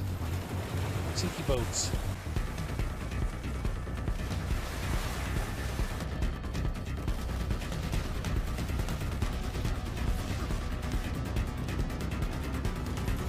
Good old balls.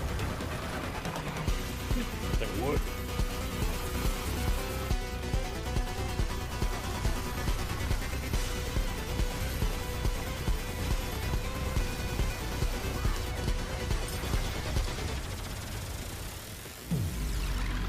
But yeah, that's the new upcoming RTS that looks, and I've been following these guys for about 10 years or so, or 9 years about.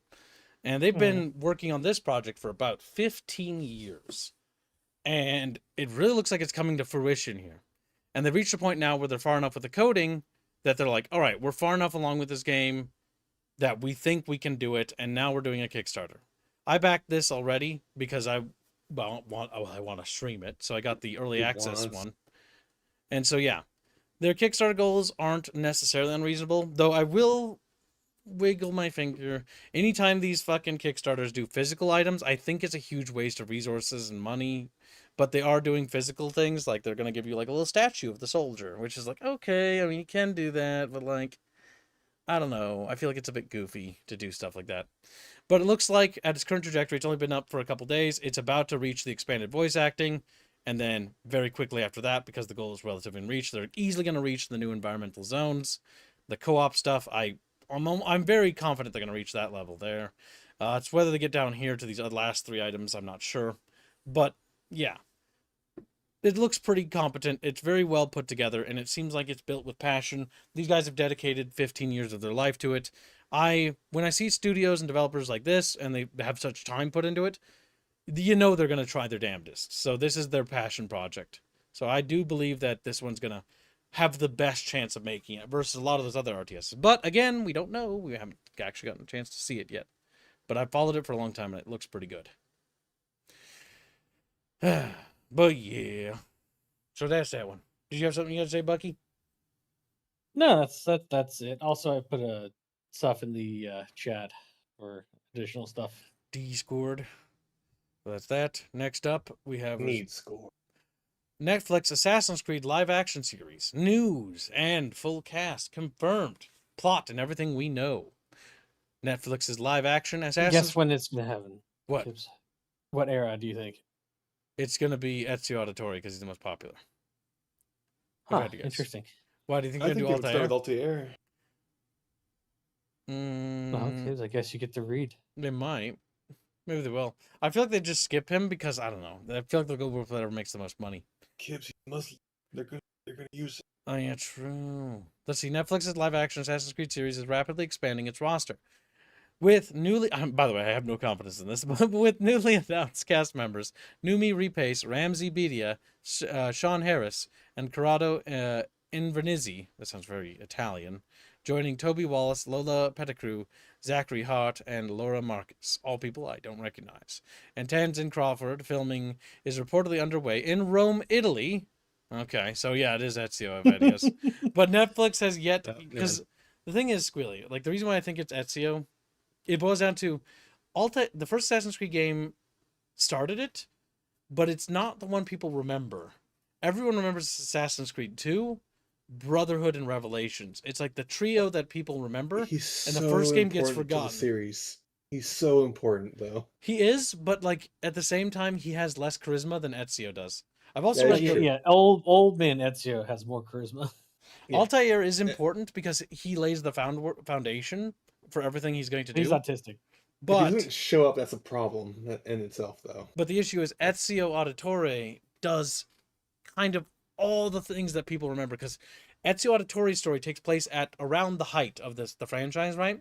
And technically you could say Black Flag and 3 were also very popular too, but neither protagonist from either Black Flag or 3, I can't remember his name, are memorable. Connor is a boring character. Unfortunately, it's the reality of his. Yeah, he's just boring. Like, he's forgettable. And Ezio Auditore, when you think of like memorable characters from Assassin's Creed, there's one name that comes to my mind, and it's the Italian smarmy fuck that is Ezio. It's Ezio, and then followed by that, it's Edward. Yep, I'd say Ezio, Edward, and then Altair in that order in terms of protagonists. I like Altair, but he's kind of basic, is his issue. Yeah. Also, he's a good interest point. Not only is Ezio like charismatic and stuff, but he's the focal point for why the assassins even exist anymore. Yeah. 'cause he rebuilt the entire like Yeah, he rebuilds the intro order. campaign. If, Yeah. if I were in charge of this, I'd have like episode 1 be using Altair as an introduction to the setting itself, Yeah. and then it would Unfortunately, fast forward to yes. Ezio. Unfortunately, this. you both are wrong. It's 65 AD. 65. Is it Oh. gonna set it in Rome? We was Romans and shit. Oh, We it's gonna was- be the fucking Odyssey game, isn't it? I mean, 65 AD would Odyssey is be not. the Roman Empire. Yeah, Odyssey is Oh, it's pre-Roman that's even. Empire. Oh, that's Greek. Never mind. Yeah. Yeah, no, if it's set in Rome, 65 AD, Rome, Roman Empire. Roman Empire will be around for 4 centuries before it splits in half and goes like, Yep, 65 AD is what people are talking. I think that's the Golden Age. I can't remember which century. I forget my Roman years all mixed up. But 65 AD It's is definitely 30 Roman time. 32 years after the death of Christ, Jeebus. or after the after the after the death of Christ, apparently. Which means that Christianity is going to be heavily persecuted in this period still. Yeah. Yeah. So that'll be interesting. the- How are they going to handle that? Because that's a big And- deal during this period. And then the Romans are like, "Ah, now we're Christians and shit." Well, that sort of There changed. was a That lot takes of a while. purges. It There takes a were while, lot but there were a lot of purges going on. during Yes, that. because the Christians get fucking bloodied like several times. Eventually, yes, you do get emperors like Constantine, who sort of helps Christianize the empire a lot more.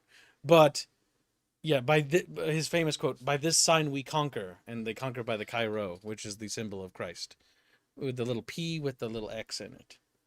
Check P. But yeah. And then the Roman Empire adopts that as the imperial symbol eventually later on, if I remember right. But not at this point. No. Christians are heavily persecuted. And so this is going to be it's a very interesting period to cover, because if it's set in Rome itself, there's a lot you could do here. Like, if they want to show the persecutions of, like, the Romans and stuff, but I'm not sure if they're going to go that route. Or are they going to do the Christians actually destroy Rome. Bad little Catholic it's bitches. Netflix, so that's also possible. Yeah. Bad little Catholic bitches. we was pagans and shit. Because I will say the pagan practices were particularly horrific in some regards, especially with the table thing for the nobility. We'll not talk about that on YouTube because that'll get me flagged. But if you know about the table thing with underage people, you know, it's just not a particularly high point in their society when it comes to their ethics. And I know we're judging them by our standards now, but like, I just think that there are some things that are just wrong. Very wrong. But yeah, Romans were an interesting people, and they eventually changed. That's why it's weird to talk about them as a culture, because they went through several more metamorphoses where they just sort of changed as like their ethics and everything. So it's like late Romans were like, you know, Christian Empire, and like early Romans were little guys ringing around, and you know, you got your Golden Age Romans, which are like, bro, we just gonna like beat the shit out of ourselves because we're bored.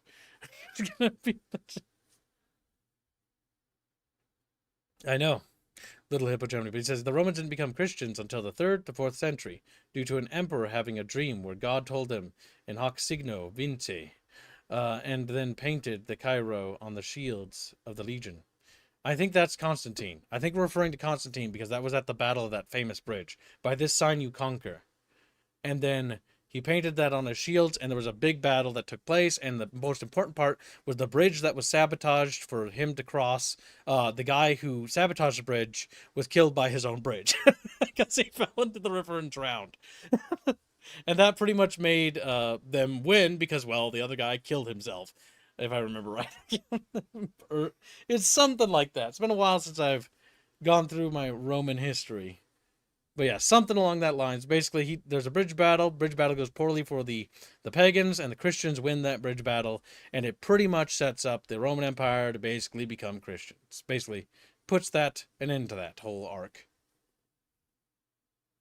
Check, well, the Chi-Rho. I don't know, is it Chi-Rho or is it Chi-Rho? I never know how to pronounce that. But the Chi-Rho is like a P and an X. It's like an X on top of a P. If you've ever seen that symbol. You can actually see it if you go into churches sometimes. By this sign you conquer. It's like, okay, it's a P.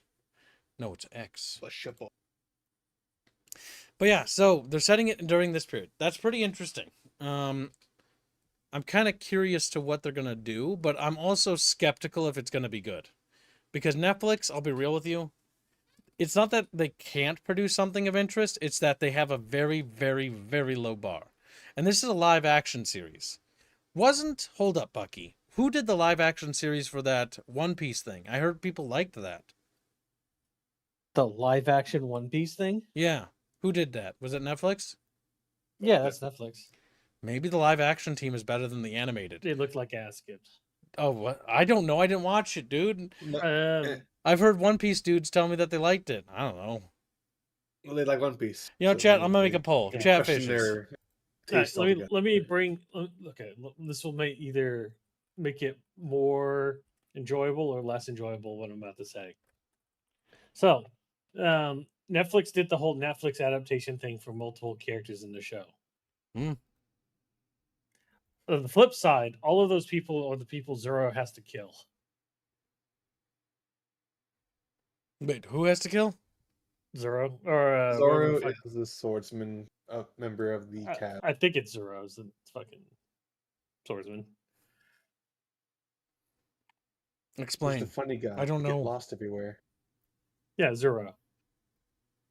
He's a sword guy who gets lost all the time when he's running around. He has no sense of direction whatsoever. He's like you kids. Either way, what Bucky's But- trying to say is that the One Piece live action, they did race changes, and it turns out everyone that was race changed is someone that Zoro kills. Yeah, so he's now been deemed the minority hunter. Is that why people liked it? Yeah, look down there, Hippo, the minority hunter Zoro. Minority Hunter Zoro. That's curious. What do they mean by this? Curious. Yeah, but that's where it's at. So even the skeleton character who is white in the beginning is now a black dude. He has an playing the afro. film. Yeah, with an afro. Yeah, He already had an afro, but because he Yeah. had an afro, they made him. Okay. Yeah. So the majority of chat fishes say no. All right. Because I'm a complete tourist when it comes to One Piece. I have no fucking idea, dude. I've never seen it. But But the big thing is that they're wondering, okay, is this gonna be a race swap in the later part when the The skeleton Romans man are just turns into a black. skull- Oh my god. he was Romans and shit. Was because there's Roman slaves that are African. So obviously, I all mean, Romans there are mixed. were some, but like they weren't a lot of them. There were very few, because like Nubians were so far south, and it took so long to import them. Like because they had to import them. And I know I'm talking about them like they're commodity, but back in the antiquity period, Well, slaves are. people were commodity, and like importing them from so far away was like usually like exotic, right? Like a Thracian, ooh, exotic. Thracians were more valuable than Spaniards Nubians, as were far as I'm aware. exotic. Yeah. What did they call Spaniard back then? I don't even remember. Iberians, yeah. Like, Iberians, yeah. ooh, saucy. The savages from Speaking the of- mountains of Iberia, the Rockies. Artemis said, "I'm being reminded that Invincible, the TV show, race swapped a lot of characters. And it was all the characters that died horrifically. Curious. Are they hashtag based? Are they no kid. It's like She's like, they what made the like one of the fuck? most important characters to the start of the show incredibly obnoxious, and race swapped her as well. It's like I don't know what they meant by this. What did they mean by this? What did they mean by that? Big friggin' thinkies. Honestly, I think they're too stupid to actually think of that far ahead. I think they just do it because check boxes. Because that's Probably. kind of how these corporations feel.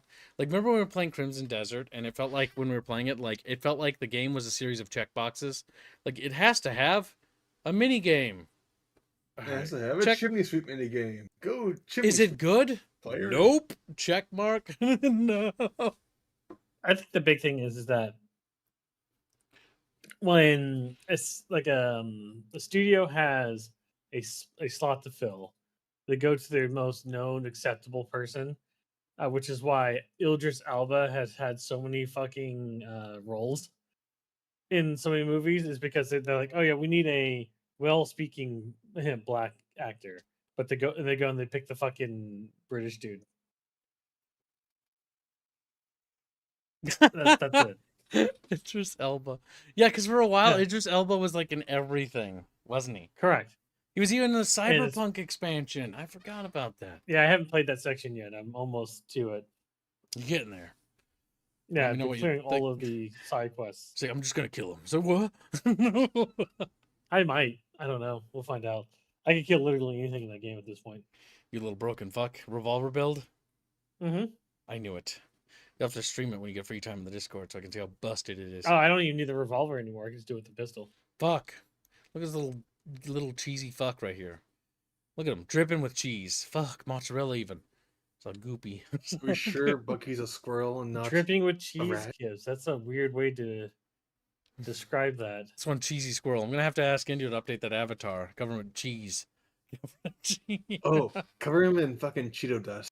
So these guys cheesy poofs. And His cheesy poofs. Change the cup Yeah. for like a tub of cheesy poofs. Yeah. That's a lot of You guys are carbohydrates. That's a lot of Bucky loves his cheesy poofs. That's a lot of carbs, Bucky. You sure you can handle that? You sure you- He's just looking at us. Looking with stuffed cheeks, and he's like, cheesy poofs. It has to be cheesy meat. Like there's only You know, he won't eat the it's really carbs. funny, He'll only eat cheese and meat. chat. What? I need you to understand, chat. Gibbs has a drunk stream later today. Bucky's gonna do something mean. He's not. I'm calling it bluff. Bluff. Gibbs is gonna explode. No, I'm not. That's not funny. He's gonna like Superfly. Where are you? Shut the fuck up.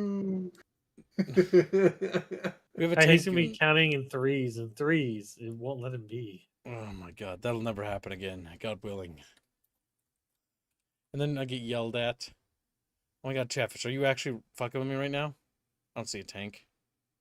Just like, get a tank. Liars! Menace is getting more updates, by the way. I recommend letting it cook. Oh Look, my there's a tank god! right there, you fuck. That's actually cute as fuck. That looks like, oh my god, is that a Merkava? What the fuck? It looks like it's a weird tank top, isn't it? It's a weird. It's like the little, It's almost like the fucking one from Star Wars. it's a very derpy looking thing. And is that a big Yeah. floodlight on the side? What the fuck? Yeah. Just a big floodlight right there, just to really spotlight your enemy for you. That's special. That's beautiful. Gonna have to play that game, but I can't play it now. I have to wait till they release the next story expansion. The tank isn't Apparently, in yet. Oh damn. Gregors wants you to. He wants to fund 200 episodes of One Piece for you, Gibbs. Chatfish, no. Don't do that. Chatfish make me watch One Piece? Ha! Fools. He's fucking with me. Oh, he's putting his money towards shots already? I mean, you can. I'll allow it, but Jesus. Where's Hey, that go, listed? There you go, chat. One Piece, watch Shots. Shots. Yeah, I'll just add Shots are starting read at Gregor's? 50, by the way, because I'm not where stupid. do we Do you read Gregor's super chat, Gibbs? Yeah, we're going to read it. Should we find No. 200 episodes of One Piece? For pain, of course. It was okay, but goes on too long and becomes obnoxious, in my opinion. And then there's a comment on this that says, we should have Kibbs watch the No Goofy videos instead. And then Gregor says, hashtag weapons of plenty, hashtag shots. Because he's fat and round. Okay, what donations are going towards shots, Gibbs? Nah, anyone that has hashtag shots. So far, only Need to actually add 'em £5. up. Okay. Only £5. God willing. It's a free hashtag, though. So What's the price of shots? 50 USD. Starting Okay. We are learning our Only lessons. 50 USD, chat. Because Kib said it to 30 once, and Kib almost died. Kib, that's when Chat. Kib slipped in his own vomit, and we're not doing that again. We're not doing Chat, that buy again. 100 shots for Gibbs. We're not doing that again. Slipped in 100 the bath, shots. vomited on the floor, fell on the floor, then fucking vomited in the bathtub. Is this? It's the saddest fucking moment of my life. I thought the bucket one was. The bucket one I was when hate I was my crawling freedom. away with a bucket, puking into it. Yeah. The second one after that was when I made it to the bathroom, but I projectile vomited in the bathtub because I couldn't get to the toilet in time because the chocolate milk got me. And then the third time was when I fucking ran to the bath. I'm like, no, I'm good. fuck, and then I started running, and then I slipped in my own vomit when I fucking got to the bathroom. Terrible. Almost killed myself. Almost killed myself. Then I was gone for like 30 minutes because I was cleaning the bathroom. Just crying. I mopped the floor. I was like, God fucking damn it. God fucking... Ever since then, there's a mop in the bathroom.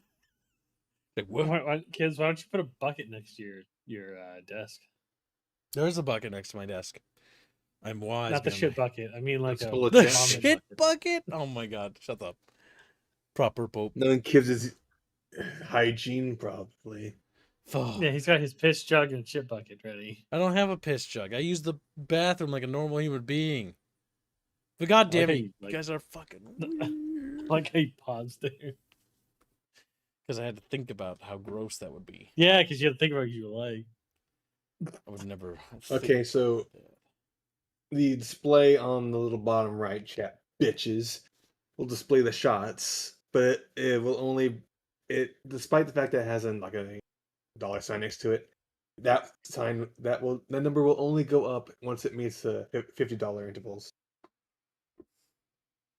Okay, I mean that's not a bad way to count it. I'm listing the actual shots per amount, the non-overhead funds. If you want to look at that, look at it in the sheets little chat. Bitches. Bitches. He's getting mean, chat. Fuck. Kill him. Bitch. Shoot him, chat. Get out your little chatfish tasers. Apparently, my motorcyclist says, "Kids, you got a litter box instead of a toilet." Yeah, real funny, real original. Stupid New Yorkers. He's like, ooh, and he crawls on this little skyscraper, looks down.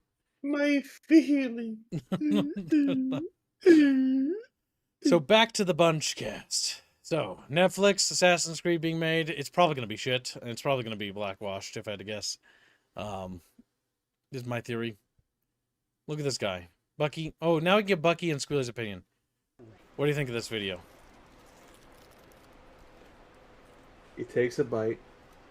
He chews. Not bad, right? Only one thing missing. A napkin. It looks like he swallowed. It looks like he swallowed. I think he swallowed. What do you think, Bucky?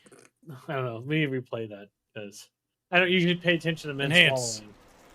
Yeah, but did he actually eat the product? Is he actually able to eat the product, like or is it like McDonald's where he nibbles on it? Only one thing missing.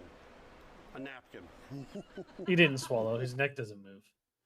Do you think he like after it cut, like he said, "Whoa"? You know, do you think that happened? No, he packed it. Enhance. Not bad, right? Only one thing missing. A napkin. He didn't swallow. It's the side of his cheek. Big thinky. Perhaps he doesn't actually believe in the Whopper after all. No, Whopper. I don't believe. Read in before burgers. commenting. No. Now Wendy's CEO is gonna have to eat a whole burger and say something like, "So good that we don't have to fake it with one bite." Damn. Wow. But they didn't. Yeah, I didn't see a neck movement of swallowing going on. But he was also like leaning down the entire time. Yeah. He wouldn't show us his neck. Curious. Curious. Let's see that neck of yours. I would eat a fucking McDonald's cheeseburger. That's easy. How I don't easy. even have to think about it. Bucky's full McDonald's. Bucky, how much Mickey D's did you have before coming here? None. None. As he's like tucks the wrappers under the table. Not like It's just cheesy poofs. McDonald's like cheeseburgers and fries is really an easy thing to eat because it's you know what it's gonna taste like. Yeah, it's like a little piece of beef that's very salty, and then there's a piece of cheese on it, some pickles on it, a little ketchup, and a little mustard. And there's no sesame seeds on the bun. And I know that because I worked at Burger King, and people were like, "Why are there sesame seeds on the burger buns?" And I'm like, "I don't know. Why are you asking me?" I have no idea why they put sesame seeds on them. It doesn't make them taste different. Jeremy does $5 says, "Hello, Kib and friends. How much for a Spanish conquistador avatar? Also, fun fact, the little fish symbol, the outline, is a Christian symbol." True. Chatfishes are actually little religious fishes. It's like, what? It doesn't. I mean, I'm pretty sure it's the same for any fucking catfish price. So It Yeah. said Avatar. Well, are you talking about a chatfish as a conquistador? Like, then it'd just be 30 for just a standard fish with a conquistador helmet. But if you're asking for like, 30 for a custom, 60 for a fancy. yeah, if you want it like a conquistador on like a horse, like for a chatfish, then it's 60. If So you're I got asking a- for like an art piece of an actual conquistador, then I'd have to consult the artist because it's not technically an IP, so it's technically safe. But I also have to talk to them because it's technically not really related to anything we actually sell. But I'd have So I to. have a relevant image put it in for your this. game. Spanish conquista, conquistadors are just like randomly there. Of terror of It's like, what are you doing? I don't know. I'm just gonna we conquistador. conquista of terrestria. Like, where are the Muslims? Now, What? Chatfish, remember, What? he has to keep things that he sells related to his IP for copyright and legal reasons. Yes, it must be of our IP. Historical Now, things I'm he not can so have sure about. No, for inspired by, kids. but it cannot be a direct rip. Okay, that's what I thought. He wants an avatar for Kibs Yes. stream. Oh, for the outfit for Oh. the Kibbs model. Well, if we make the weekly goal and you donate, once the weekly goal is made and you donate $200, I will allow it. Now, Kibs, show them Well, the funny. But funny what that has hang to on be when the now. weekly's made. The current weekly already has a stretch goal. Yes. But that would be have to be towards hashtag conquistador instead. Because currently the stretch goal is, I will show you in a second. Trevor's like, what? We get to be shown stuff because we're fat? Yes, you're so fat. Fat chubby Fat little guy. fishes. You are Also, the so little inside baseball here. None of the upper management executives at any of these fast food joints like the food that their companies make. Usually, because they don't normally eat the My food. grandfather on my mom's side worked at a fast food like as an executive at the Mhm. corporate side. He went up there from regional manager, and they all despise it and look down on the customers. So Yep. The only person I trust is the CEO of Costco. The only time when I worked at Burger King, the manager, like we had two managers because we shifted, right, store managers. There was only one store manager we had that actually ate the food, and was like, "Yeah, I like Whoppers," and they got one every time and they ate it. They sat down and ate it in the break room every They take a time. chip and eat it. I don't know, Did like you pay for it? yeah, they paid for it, Um, but only one of So- them of the three. I think Only one. Whataburger. They eat their own stuff, and then there's a place called Freddy's, a frozen custard that they eat their own stuff. So yes, the Conquistador model is a possibility, but the current stretch goal for this week is the McRonin, which Indio drew and thought, The fucking McRonin. yeah, Bon is a big fan of this one, and you guys think it's a lot funnier than I do because it just looks so retarded. But it's a No, bun for a hat and a little katana. I have another option for Chatfish. If you want to scroll down, Kibs. You The wanna most recent scroll- thing posted. The Spanish Inquisition.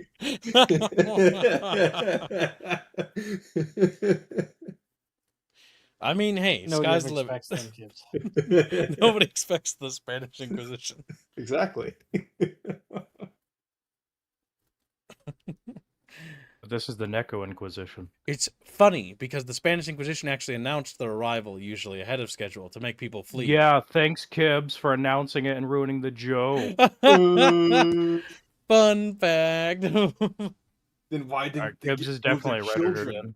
Why did they let the Spanish Inquisition eat all their children? I mean, kill their children. They literally used the fear of the Inquisition itself to scare away the Muslims from, like, just basically out of Spain altogether into Morocco. And it actually worked. Actually. Because they built up such a reputation. Chacha doing $2 and says, I love In-N-Out. Bucky. Hashtag Cowcock Slot. Well, I'm sorry that you have shit taste. Yeah. Fuck. Thank you for the nation, and sorry for your loss. I think In-N-Out's overpriced, and I don't think it's that good. Yes. Well, Hippo, no, the thing is, Hippo can do that still. So if the weekly is made, and Chatfish want a specific model outfit, and they want to buy it when the weekly's made, you can do it then. But the weekly must be made beforehand. If you put it Just, towards that hashtag, you are allowed to. But it has to be a full 200 in a Keep day. in mind, it won't necessarily be a like direct one-to-one. It has to be inspired by. Yep, it's gonna be themed. Well, everything's Yes. themed.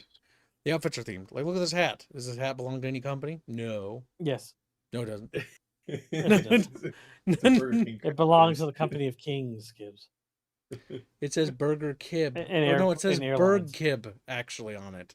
No, It the does. actual best fast food Chatfish is Chick-fil-A. I've never had Chick-fil-A. What? Yes, it is. He always gets Okay. Chick-fil-A, by the way. Like, yeah. He's a little He Chick-fil-A likes boy. all the estrogen in the chicken. That's fine. There's no estrogen Yeah. in the chicken. There You is. approve? No, Squilly? there isn't. I don't have titties, so there's no estrogen. Big Listen down. to Your character shows otherwise. Yeah, Also, you have titties right there, bro. Prav showed up now that he's Just graduated advertising it. basic on stream yesterday, and he sounded more macho than you, Squealer, which means He sounded like an actual man. it means now, Wow. Squealer, you are now the femboy of the Discord server again. Damn, Fuzzy gonna fight you for that position. It's like a duel between the two. It's like duel to become the femboy. You will become the Discord kid. It's just them Fuzzy. comparing monster energy sizes. Squealer gets cut in half, falls down the I femboy don't pit. drink Monster He's like, Energy. "Eh." It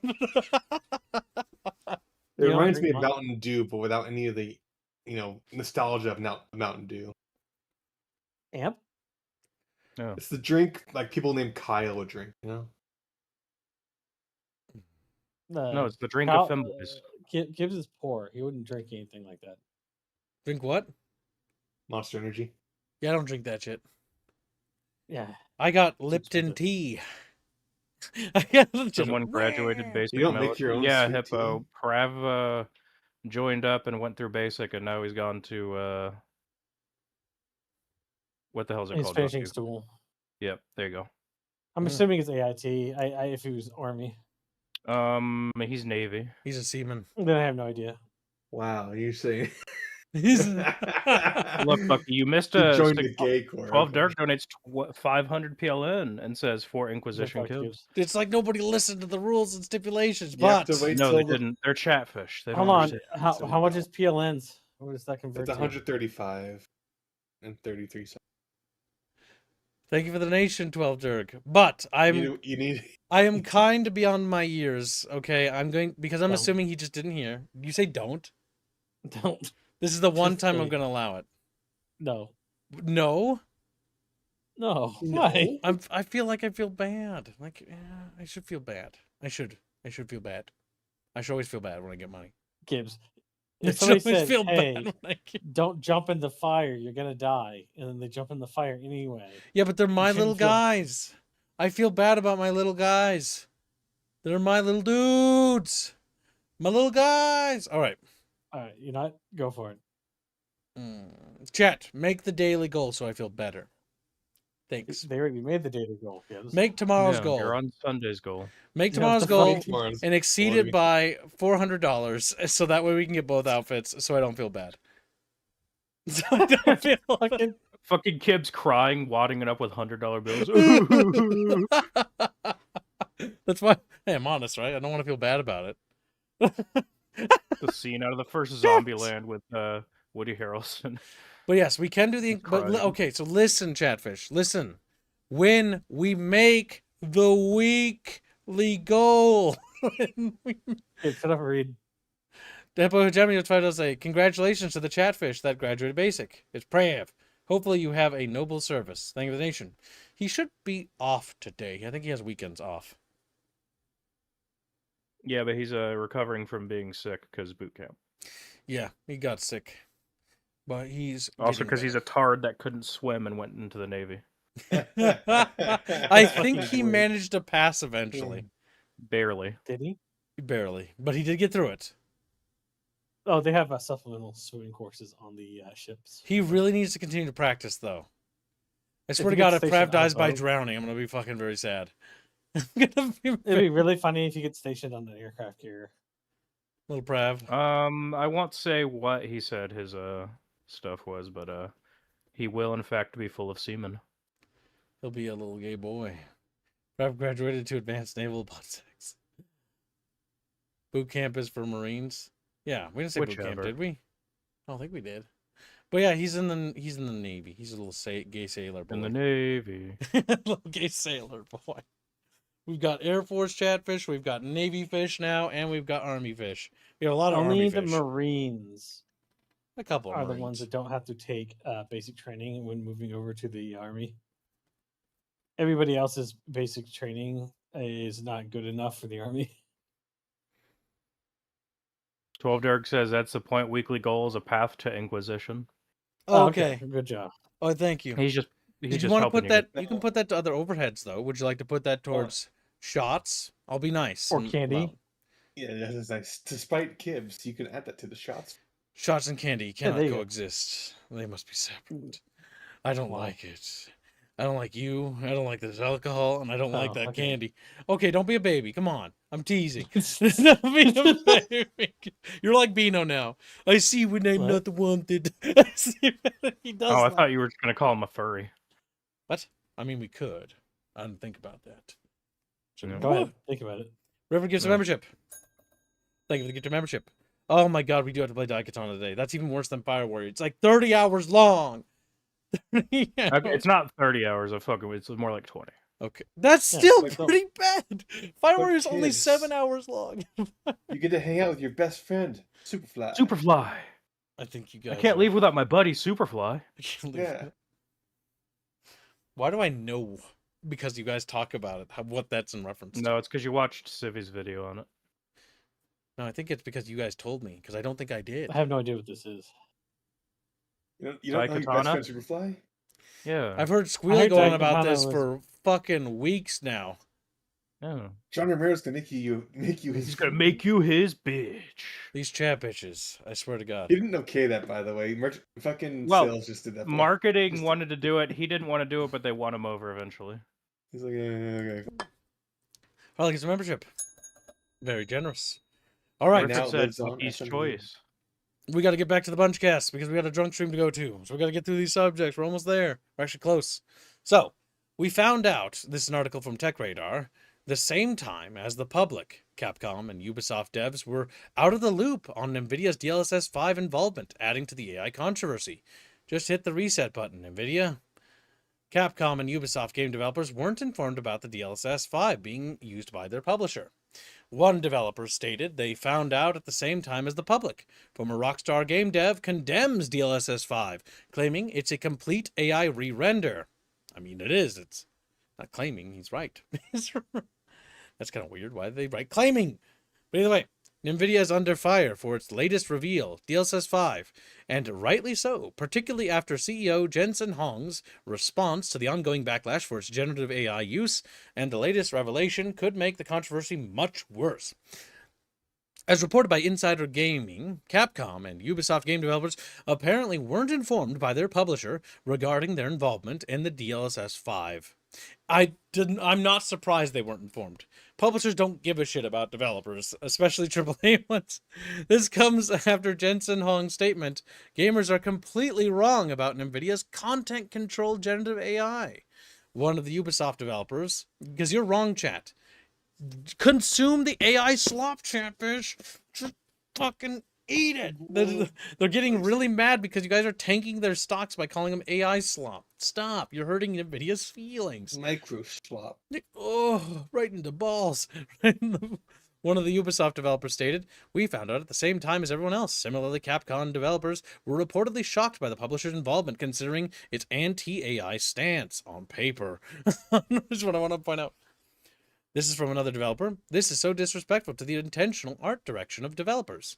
If developers wanted to lean into the hyperrealism, they would. This also drastically changes key aspects of visuals like characters, features, focal points, lighting, and so on. What a terrible invention. NVIDIA should shelve this one." For once, I'm in agreement with the fruity developer.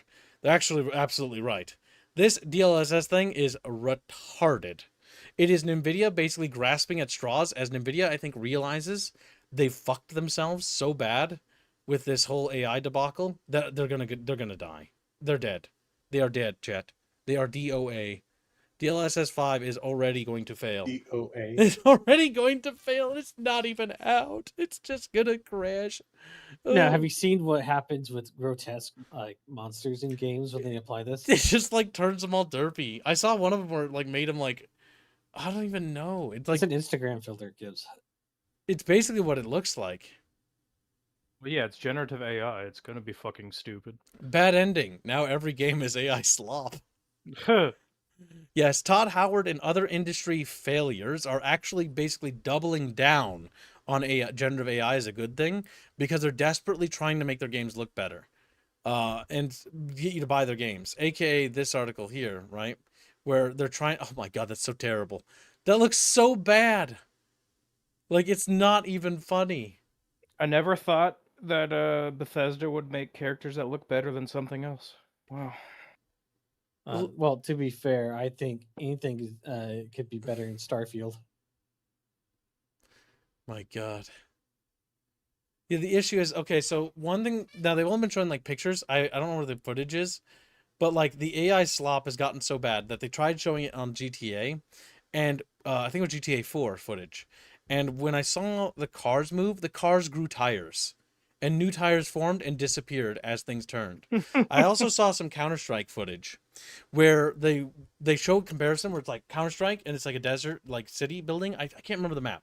I'm not super good at it, but it's the sandy yellow map with like boxes and stuff, and there's like some elevation, and there's like a low point with a ramp, and then on the AI version there's water in that ramp, and there's like pools of water everywhere, and as he's running around there's like water everywhere, and on the non-AI version there's no water because in the game there was no water on that map.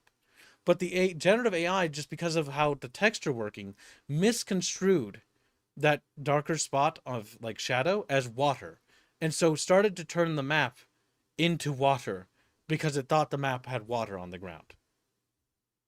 Dust is that the name of it? Maybe you've seen it, Splunk because like I can't remember the name of the map because I don't play Counter-Strike. But yeah, if it's that map, then it's that map, Dust map. But yeah, so like they're trying to push AI slop really hard, and they've basically been botting Twitter. They've been buying thousands of accounts to basically be like, this looks great, this looks great, this is awesome, oh, revolutionary, the future of gaming is perfect, wonderful. And they're like regurgitating the same statements over and over again. And you're like, these aren't real accounts, they're slop accounts.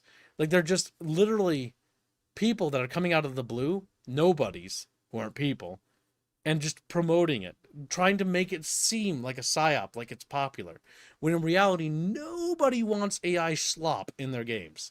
Nobody wants this shit. Like, I don't want it, especially if like I'm buying a game and it's got an art style like this DLSS 5 thing.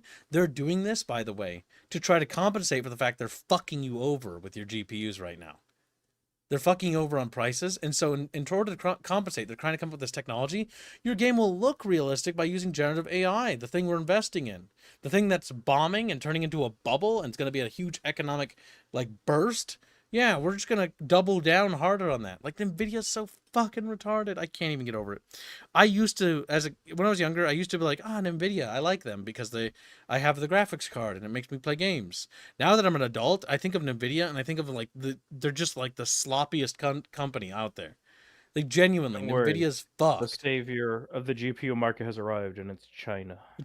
Oh no, and that's why that's annoying me, right? Because NVIDIA's got to like, NVIDIA should be pulling out of this AI bubble, but instead, they're so fucking balls deep now, Chad, that they're like, fuck, just double down. DLSS 5. We're gonna, you thought frame generation was bad? You hated frame generation and fake frames in your game to compensate for the fact that our GPUs can't make your game run at high quality in 60 frames per second? So we made up frames to try to make it work better. You didn't like that? Well, here, let's run a generative filter over the top of your video game. Your game had an art style? Then they created the low latency mode for their GPUs to try to compensate for the latency that the AI frames generate. Oh my god. And when you turn all those features on, all it does is like you can't fucking see anything and you just see massive ghosting everywhere. Oh, the ghosting shit, I hate that. Unreal Engine does that a lot because of the generative AI, and ghosting is it's like when you see like a shadow of something moving of what it was before where it was. It's like if Yeah, you it's know anything about the animation, it's like onion skinning, but like the video game does that. Mhm. It's just terrible. Yep, it's the in between when it's trying to render frames and catch up, and it's like kind of there, kind of not. It's bad. It's like the game you're looking at isn't real, and the items in it aren't real. The reason why they're using these static shots side by sides is because this is where it looks the least egregious, by the way.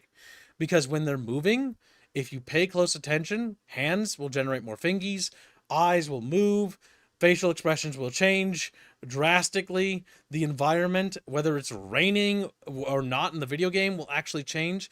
And why is that important? Because in the video game, it isn't raining. It isn't. None of the things you're seeing is actually happening in the game world. You aren't seeing the game world. You're seeing an illusion, a mirage of the game world. And so when you aim at something or you try to interact with something, that thing isn't there. That thing isn't real. Versus in a game world where it's not using generative AI, when you see an item or a thing laying there, or like an object or an entity, which is able to be passed through freely because it doesn't have collision, it's still there. It's still part of the game world. It's actually there. And that's the issue here. Generative AI will honestly, it'll do that uniquely each time you do it, by the way. So every time you replay through it, it will be completely different in a bad way. So if you play through a level and you play through a level again with that same generative AI, because of how you played that level and you looked at things differently, that'll cause it to generate things differently based on how you interact with things. And so each time you're going to get different results and feedback, and it's not going to be consistent at all across the board. Like one person sees that character on the right with those dimples there and the lighting that way, and another character won't see that the same way. This thing also fucks up lighting too, because they also highlight in other pictures where it adds lighting from like false sources. Like there's no light on the left, but then it'll add a light source on the left, which will underlight things weirdly, right? Like for example, if you look at her left jaw here, it's sort of in shadow a bit more than her right side jaw here. But adverse here, it's not in shadow, and it's much bright. It's about the equivalent brightness over there. And so you can see it's already fucking with the lighting too, on a smaller scale, and only exacerbates the more you do stuff.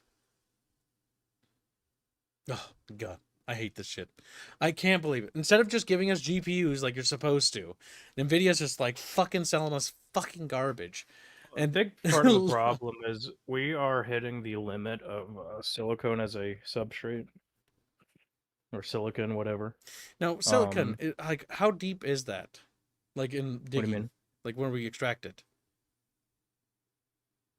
It's essentially purified sand that's refined.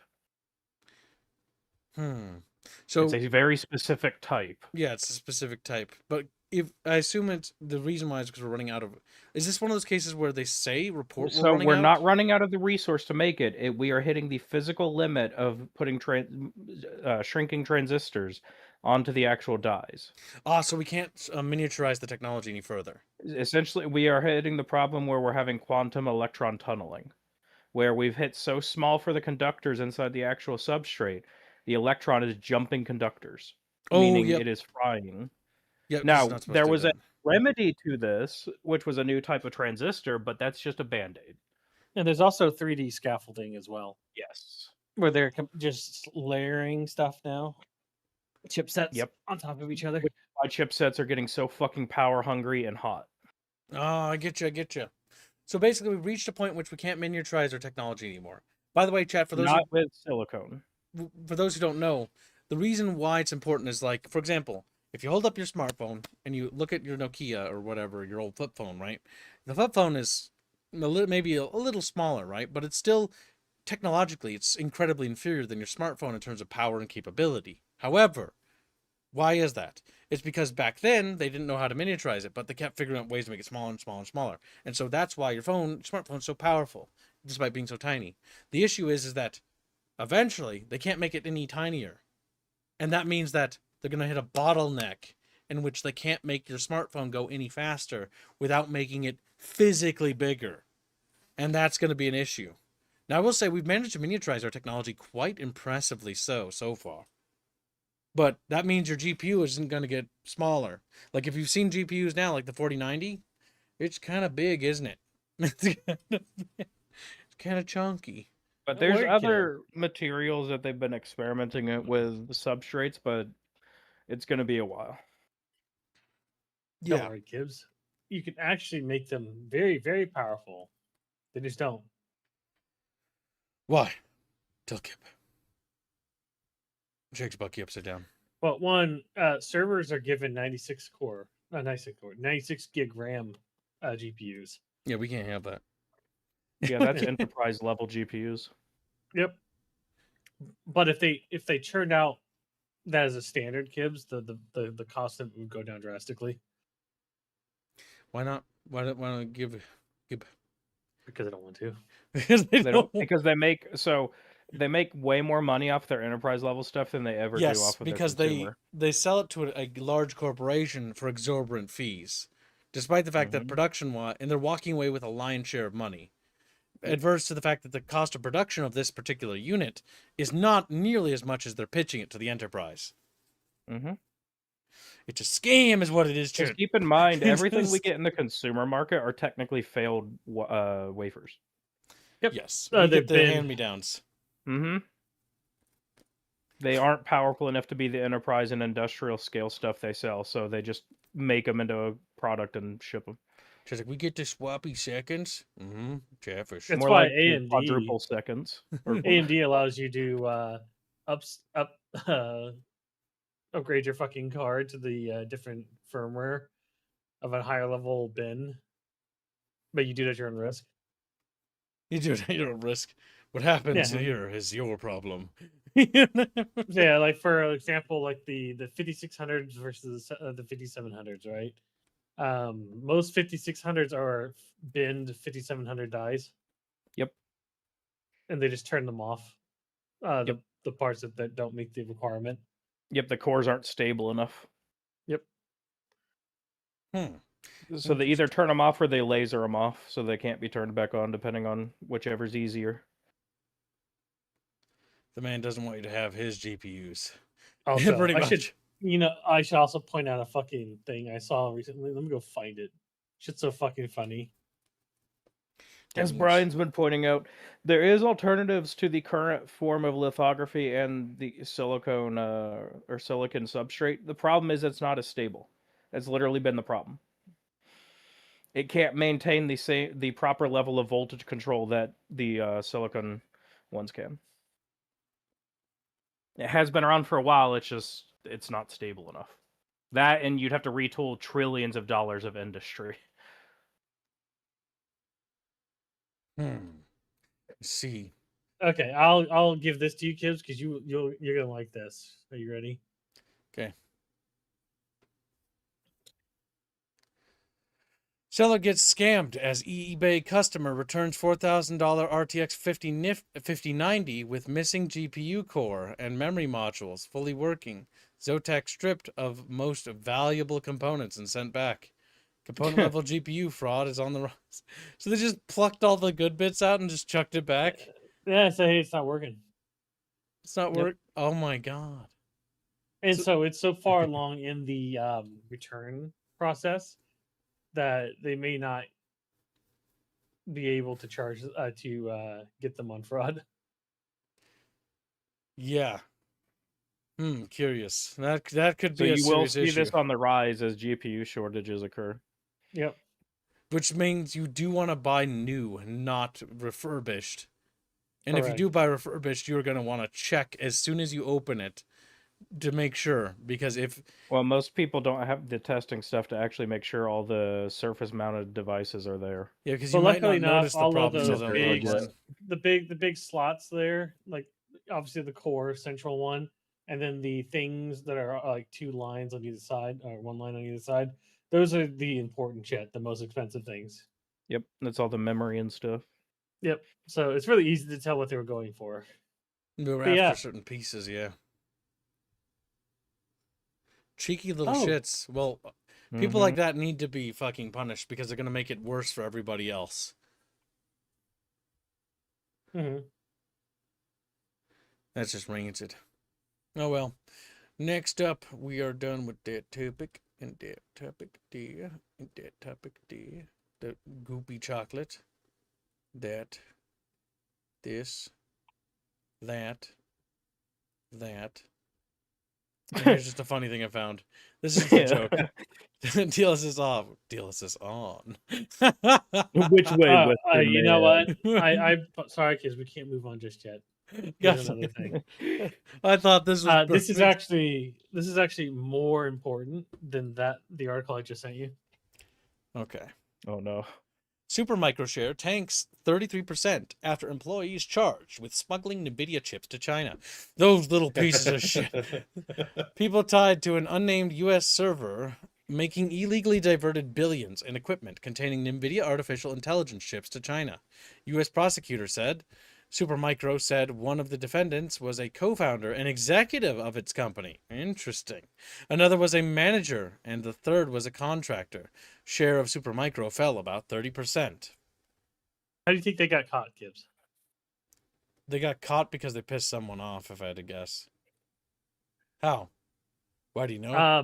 The fucky the top end guy, the guy that's like like the C-suite level, was using a fucking blow dryer to melt off the labels and swap them. What the fuck? On camera. On camera? Why do you do it on camera? What a dingus. He watched Catch Me If You Can too many times. Yeah. So they're just sitting in the warehouse, just fucking blow drying the fucking labels off, so that way they could smuggle these fucking server racks out as something else. Apparently that didn't work out so good, did it? No. No. It might have worked for one shipment, maybe two, but it's going to get caught pretty quick. Yes, they need to punish these people like to the maximum, like for this. So if they were smuggling specifically AI chips, I'm pretty sure those are considered defense industry things now, right? Yeah, some of them. Yes, Yeah, they are. That's potentially treason, providing material aid to a foreign power. Yep, it'd be peacetime treason, which is basically, I think, life sentence. Maybe it depends on how they want to prosecute it. No, wartime treason is execution. We're at war right now. We're not at war with China. I believe is the thing. But the answer is like a very long time in jail. Yes, because $2.5 billion in smuggling. Yeah, no, because they also do it off the amount that's sent to, mind you. Gibbs, here, I'll hold on, copy image. I will just post the image in the fucking. I think the actual term, by the way, is proxy war. That's what we're at right now. Well, Artemis gets that. I must beat Reguline. Oh, Reggie Beggie. For missing That's beautiful. It's just on CCTV. Pretty sure I had. Hell yeah. What the fuck? Is this real? Yeah. This is how the prosecutors like asked for the fucking CCTV footage.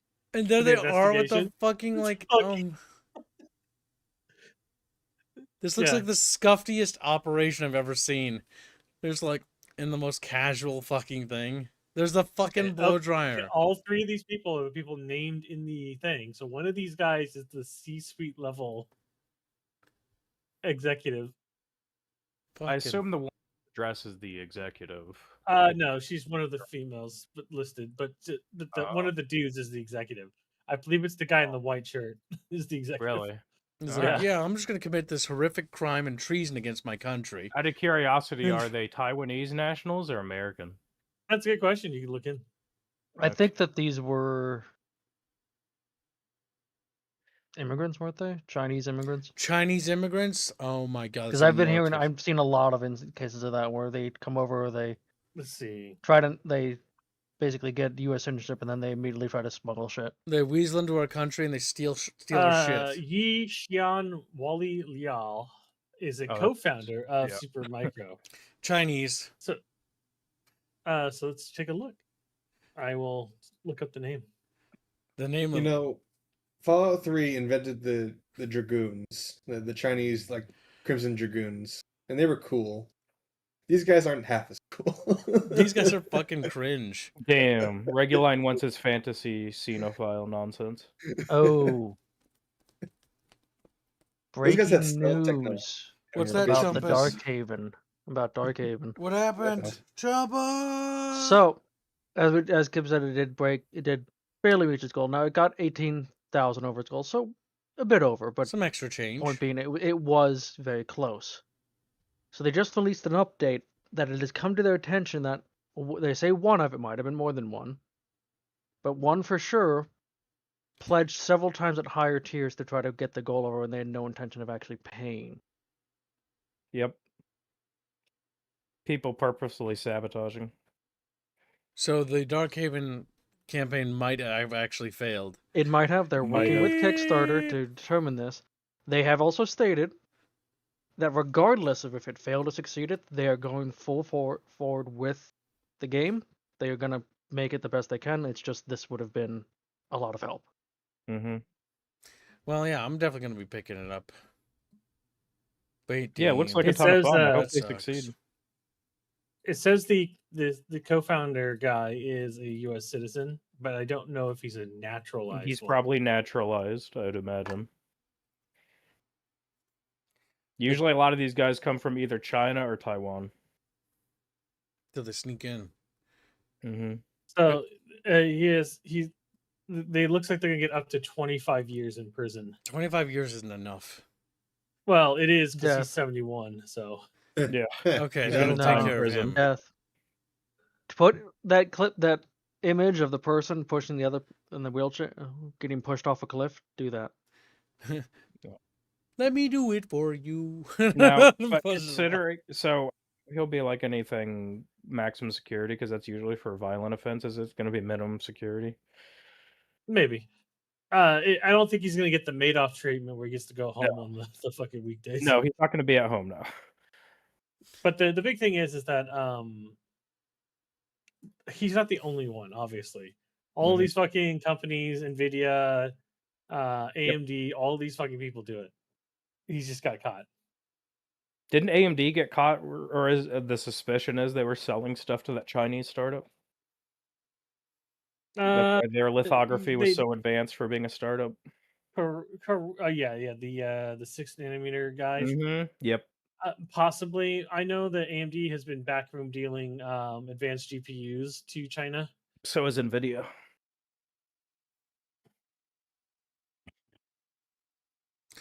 Yeah. Because Listen, they're they basically need a all quick made over buck. there. Well, regardless, at least they caught these traitors. These traitors must be made to pay. Execution live at 11 p.m. Maximum's 25. That They're what? probably going to get somewhere in between, depending on the judge.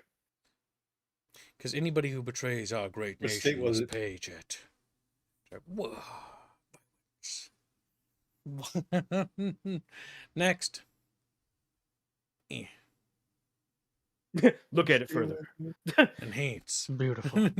Beautiful. Resident This is Evil. one from Plaka. SSR Wives investor threatens legal action against original creator. An investor who took over the SSR Wives project has threatened legal action against the game's original creator and any supporting them. Defenders of the original creator maintain that, of course, their art style will be similar if the artist is the same. Some artists may appear iconic in franchises, but it's like Yoshitaka's Amano artwork may be associated with the Final Fantasy. It's not as if Square Enix owns his unique style. Last year, SSR Wives was taken over by Josef Gutterman. What? All right. Well, Roberto Gurleyman. Wow. An investor who has previously worked with AI products. The investor of the game Protag was removed from the project along with other developers to allegedly replace them with cheap labor and AI. Okay. It's worth mentioning that Gurman is the founder of Stealth GPT. Whoa, okay. This is getting sketchy. An AI chatbot that markets itself as a writing tool that can fool readers. No can't. All right. And has been charged by the Commodity Futures Trading Commission, or CFTC, for soliciting approximately $300,000 from investors based on false and misleading statements. Okay. You can read That sounds both. about right. This sounds about as sketchy whenever you see an AI bro anywhere. The Commodity Futures Trading Commission announced today that it has issued an order filing and settling charges against Joseph Gutterman in Florida. Okay, I'm not surprised. Mark Goebbels. And J Yeah. Squared LLC, a Florida limited liability company, for making a misleading statement or omitting material facts in connection with soliciting more than $300,000 from over 40 individuals to invest in digital assets. Gurman was an employee and one of the founders of J Squared, and it was its principal owner and CEO. So yeah, okay, that was Yeah, stupid. TLDR basically with all this stuff, Chatfish, is the crypto bros they didn't disappear. They just moved on to AI. That's all it is. Well, now they're just AI bros. Yep. Crypto failed. Now AI is the new slop. And now they're just splatting Well, that out. most failed. Some did. Gentlemen, I do not regret to inform you that Labubu has also crashed. Labubu What has the also. fuck is a Labubu? Come here, Bucky. We're gonna bully you. Labubus were rich Zoomer and Gen Alpha garbage toys Oh, that have the teeth-looking thing, Oh God. and they're being sold for ridiculous amounts. And now the entire market for Labubu has crashed because everybody's realized it's all fake hype bullshit. It's all trash. Yeah. It's Yeah, another bubble that bursted. Scammers will be scammers. Yeah, pretty much. no, my Labubu investment.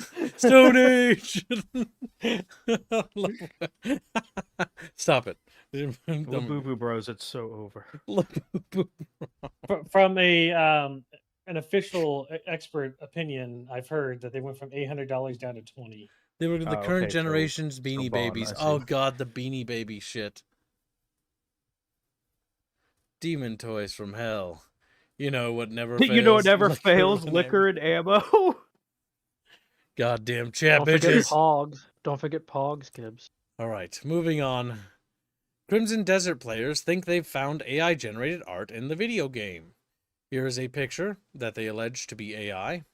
I will enhance. I think Fuzzy was talking about this the other day. It looks bad, and it looks very AI, but let's see another one. It does look very AI. Here's another one. That is very AI style.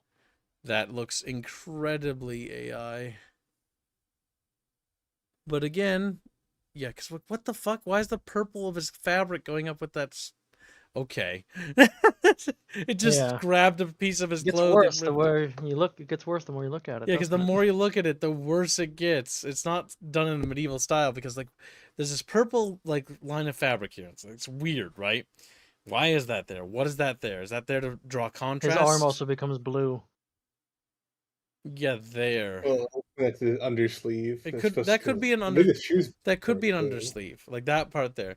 But what is very much AI is the fact that that blue strand all of a sudden turns purple when it's in this weird spot where the blue isn't able to connect, so the AI can't register, and so it reads the next closest thing, which reads the purple. That looks incredibly AI. By the way, this is a very important deal because if this is true, They don't have it marked as they AI don't on have it Steam. marked, which means what the fuck is my things? They are breaching the Steam's Bingies contract. don't match, says Sturha. Fingies don't match. Oh yeah, there. What the fuck is his wrist doing? What the fuck? Wait, hold up. His elbow's there. His arm's going there. The hand is over there. What?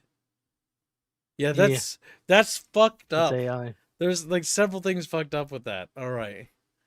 Bond says they're clearly trying to get across that the old masters referenced AI very true to historical accuracy. Well, this isn't meant to be a historical game. Bonobo! This isn't. This is a fantasy game. Here's another one. Well, the article has a bunch more. Oh Gibbs, not just my that Reddit post. god. The Yeah, this Yeah, is the that one one's Fuzzy- really bad. Yeah, This is the one's one Fuzzy really was bad. Go showing. back to the article. It has 2 images you can look that's at. Of that's this. obviously AI right there.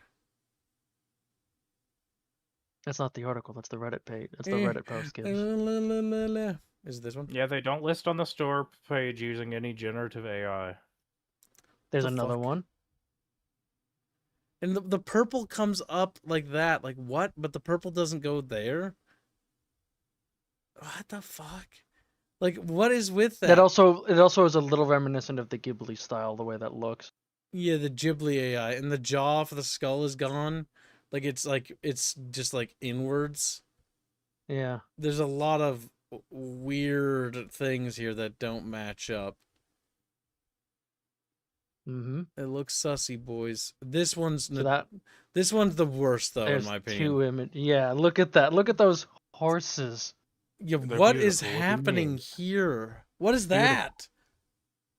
What are their faces? What the fuck? Look at that person sitting there. Just a normal person. It's just sitting. And then that guy doesn't even have a head.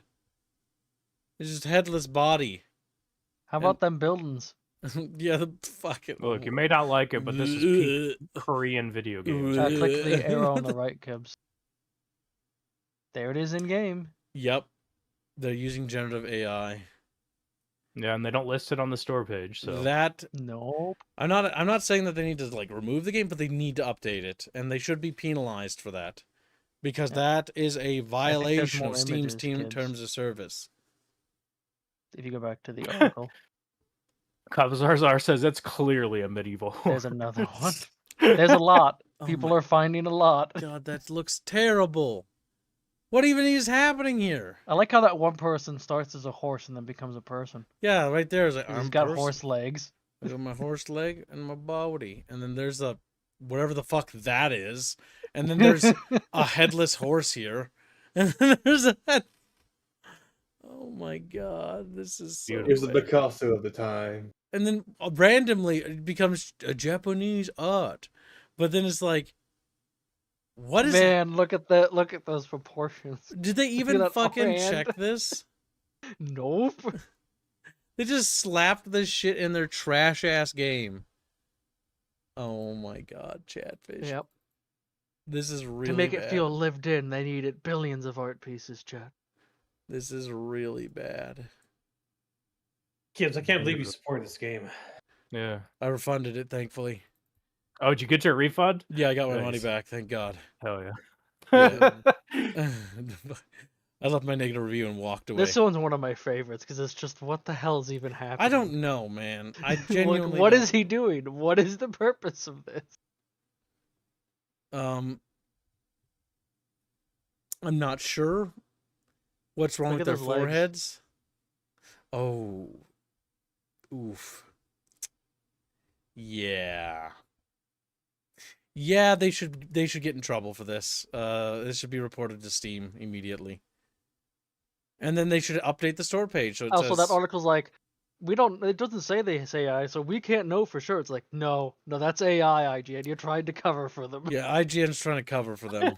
You too can make a cool ass Korean game with only a baller Unity asset pack and AI. Yeah, because the AI stuff should be listed over here and it's not. So they're basically not. Crimson Desert. Wait, what? Oh, Crimson Desert. Yeah, didn't I say that? Yeah, no, Hiro it- Yui was asking.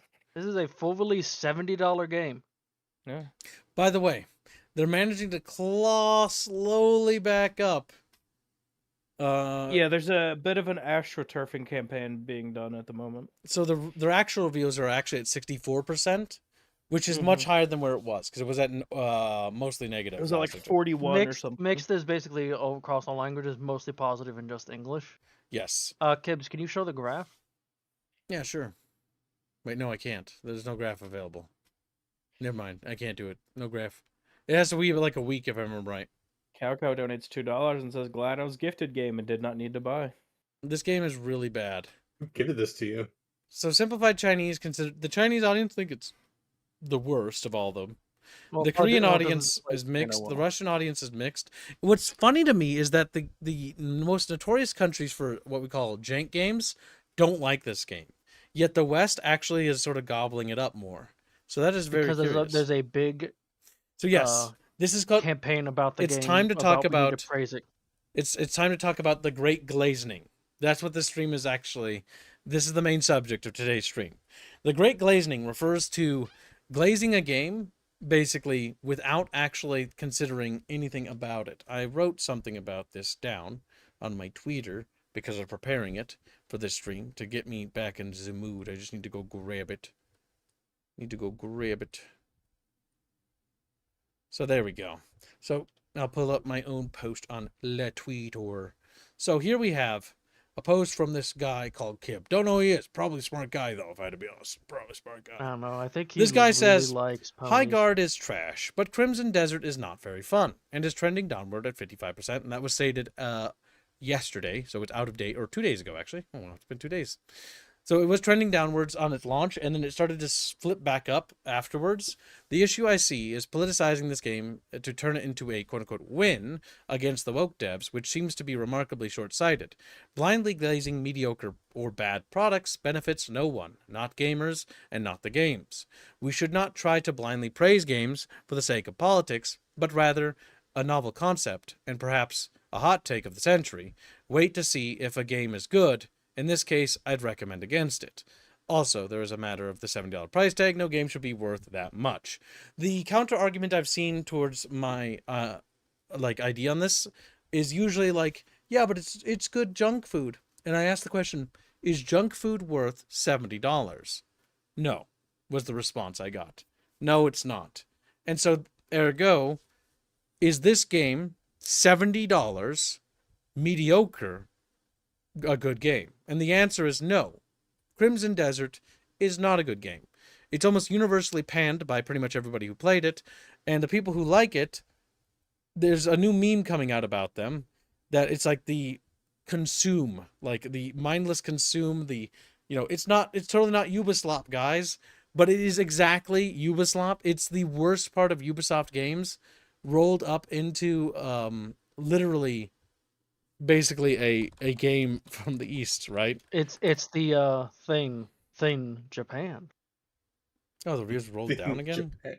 It's not Japan, it's Korea. Yeah, except this time it's Korea. Yeah, because it said...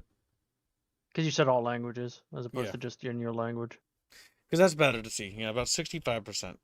Actually, it's rolling down, 64%. So it's going backwards again. This is one of those games that's going to go up and down, up and down. Now, regardless if you like this kind of stuff, like, okay, is it the worst game ever made? No. I played it for 2 hours. I wanted my money back, and I got my money back. Is it the next great game? No. Is it good? Fuck no. No. Can it be a time waster game? Sure. If you're bored out of your mind and you want something to do, this game might actually scratch that itch for you. I'm not going to lie and say that's the worst game ever made. If you want a single-player MMO, here you go. Kingdoms of Amalur is better, though. Yes. The Re-Reckoning would be better. I agree with Squealy on this.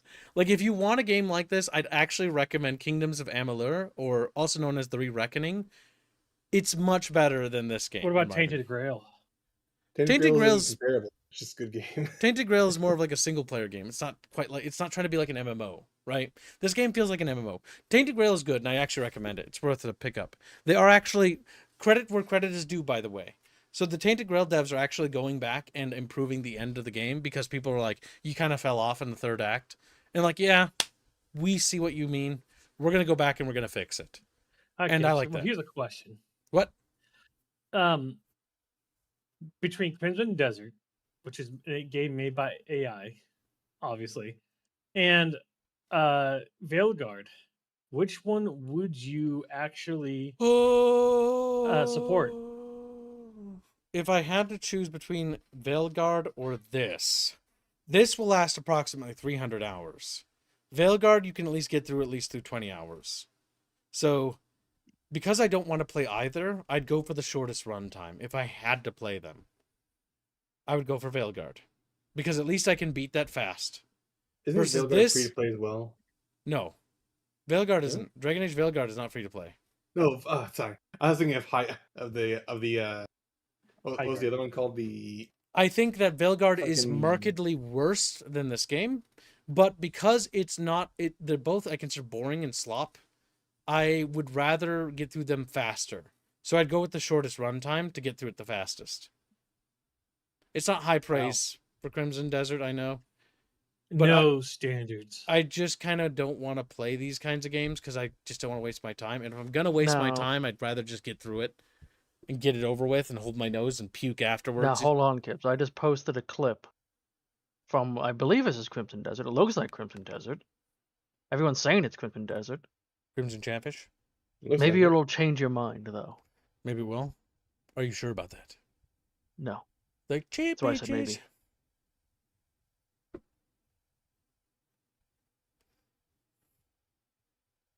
Don't play audio. God damn Yeah, it. definitely don't. Oh god. Ad revenue. He's drifting, Gibbs. Power slide on a horse. Deja vu. This horse before. Yeah, okay, it's a bug. I don't care. It's not a You bug, can Gibbs. drift on a horse, kid. It's not a bug. You can drift. I just don't care. I'll be real, chat. I want to play good games. And Crimson Desert, by the way, is not a terrible game. But I cannot, in good conscience, say that this game is acceptable in any standard. $70 is outlandish and is honestly offensive that it's charged that much. Because it's slop. The story is sloppy. The gameplay is boring. It's so uninteresting and unengaging. Like, the combat's easy as fuck. You just press Y and kick people, and they can't do anything. I'll go a step further, chat. I don't support any game that's made with AI fully like this. There are pre-rendered set like packs from like Unity, Epic, Unreal that are gonna have assets in them already. But when a game heavily relies on AI for its work, but doesn't tell anybody, I'd rather support Veilguard because it was made by humans. Because you can't make a game that shit without it being intentionally human made. It had to be done with soul. Yeah. Shit with soul. If I'm gonna play some shit, I'm gonna play some soulful shit. I love it. That's beautiful. But yeah, like, they lied about the AI thing. They were sketchy about it. They then insulted their entire player base by basically going like, you don't like our controls? Well, it's like riding a bike, you retard. Go ride a bike. And it's like, oh, okay, Jesus. Okay. And then, not only did they do that, they galvanized the rest of their fandom to start attacking people who criticize it. So it's like, okay, all right. So now everybody who's like glazing the game is like, it's a skill issue. You can't press the one button press video game. It's not a skill issue. If I have to open up 6 windows to open up just a broom, to access a broom, so I can sweep for one quest, put the broom away, and then press 2 buttons, then plus another button to open another window just to turn on a light. It's just like, oh. It's just not fun to play. It's like riding a bike. It gets easier with practice. How about you learn how to make controls for your video game and shut the fuck up? Because ignoring the bad controls, because the controls are fucking really bad. The game is thoroughly mid. Its story is, there's a really big bad thing. The universe is gonna end. It's like, okay, let's go deal with that. But no, wait, sorry. That's not how it begins. I completely missed it because the game even forgot about it. The House Greymane is fighting the other guys, the bear people, and the fat bear people are mad at the little Greymane dudes. Who are you? And then you get your throat slit, and it's like, oh no, you died. But also, that doesn't matter anymore. Also, guess what matters now? The world is ending, and you got to stop it. Okay, I'm gonna go stop it. And then you just like start walking around. Can you sweep my chimney? Can you sweep the chimney for me? And it's like, okay, I'll sweep the fucking chimney. Can you get my cat off the roof? Can you get my cat off the roof? And I'm like, okay, I'll get the fucking cat off the roof. Show that you're kind to kids. What are you talking about? And it's like, can you fucking give this homeless person a coin? It's like, okay, I'll give him a fucking coin. Can you go clean up the tower? There's some bandits that cleans up the tower of bandits. Can you go check the memory of the memory helmet? Okay. Can you just go talk to random NPCs in the town? Okay, I'll go talk to random NPCs in the town. And what happens when we talk to random NPCs in the town in Crimson Desert? What happens? I really like Lord X and other Lord X who's friends with Lord X and Kingdom X. I like them. Okay. And then it highlights the text, and it's like, the game's like, open the window. And you open a menu.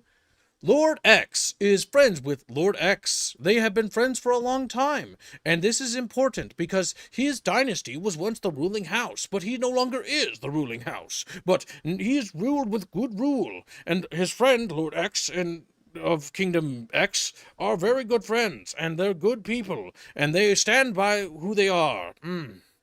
It's like, okay, this is really bad storytelling. This is exposition. This is telling and not showing. So that's my big problem here. If you're going to have a story and you're going to have a world and these characters, the game immediately never tells you anything. Like the guy about the little kid who's like, get my cat off the roof, and I get his cat off the roof. A lore thing appears. Mysterious child. It's really mysterious, this child. No one knows how old this child is. He's really mysterious, and he's super curious, and he's super important to the plot. By the way, did you know he's super mysterious and we don't know his age? Question mark? It's like, oh my fucking god. You just, like, I didn't even know that. Like, you literally just spoiled that to me. He wears weird clothing. Isn't that strange? Question mark? It's so bad. The game isn't like, how do I put it? It's not the worst game ever made. It's just not a good game. It's just not a fun game.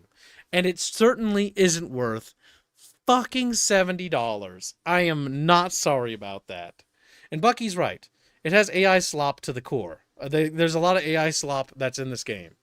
And it tries to make use of AI frame generation and all this other stuff, but I turn that shit off. And it doesn't look good even with it off or on. The game just doesn't look good, period. It just looks kind of potato.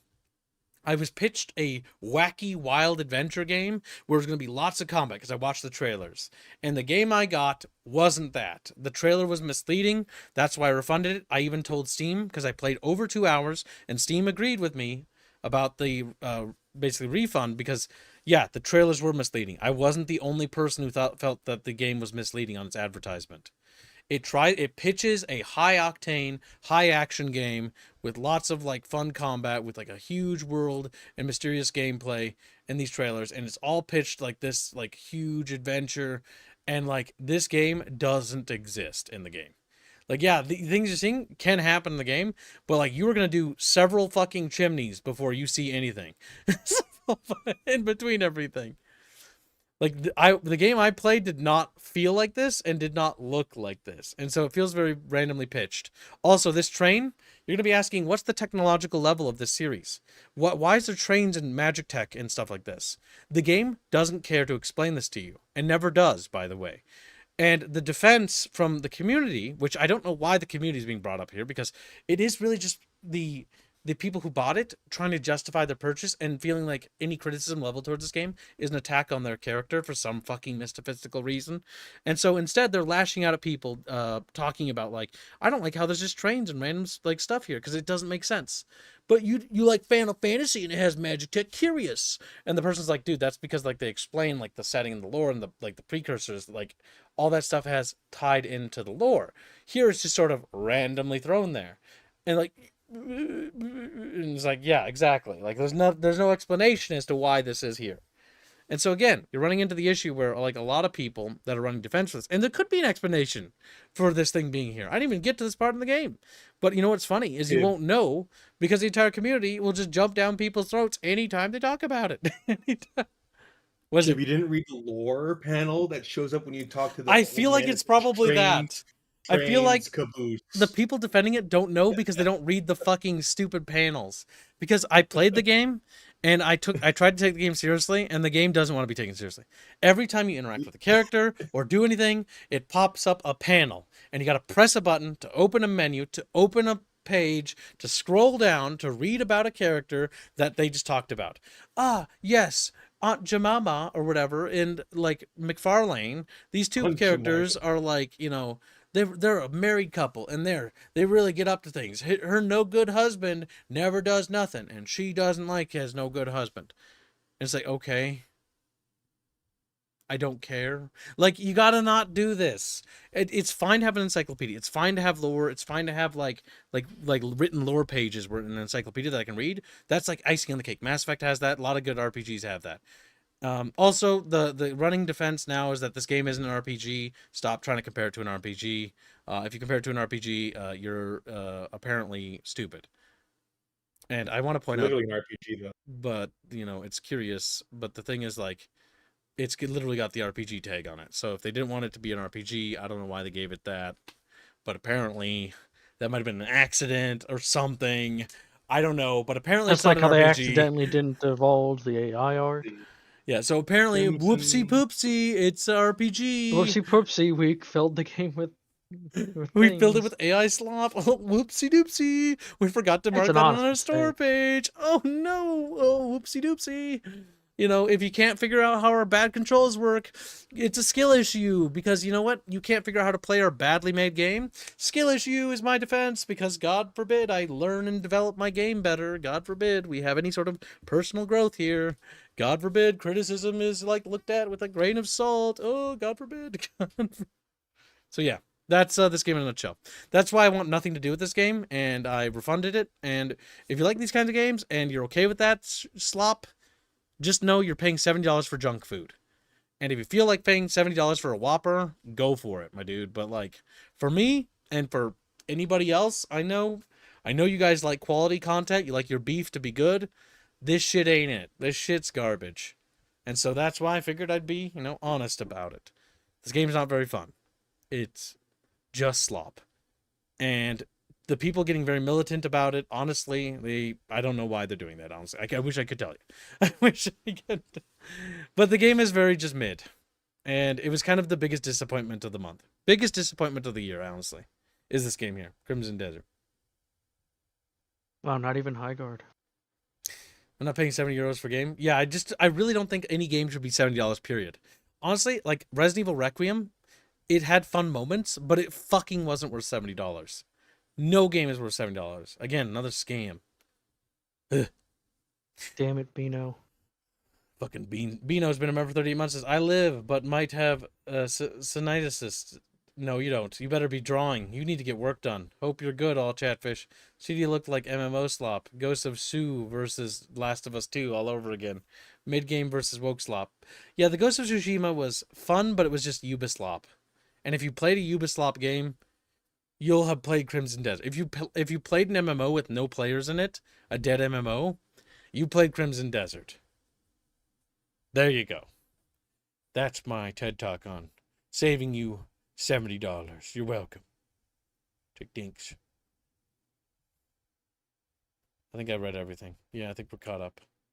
We did it, chat. We got through the bunch cast. We did it. It's now time for Daikatana Drunk Stream. We go from one mid-game to one really bad game. It's actually so bad I regret allowing you guys to fund it. I shouldn't have said yes. So we're going to play AKA Fire Warrior 2.0. And we'll see you in the Fire Warrior 2.0 stream. And this is going to be probably the most cancerous game I've ever played in my entire life. So we'll see you in Daikatana. Take care and have a great day. Goodbye, Chatfish.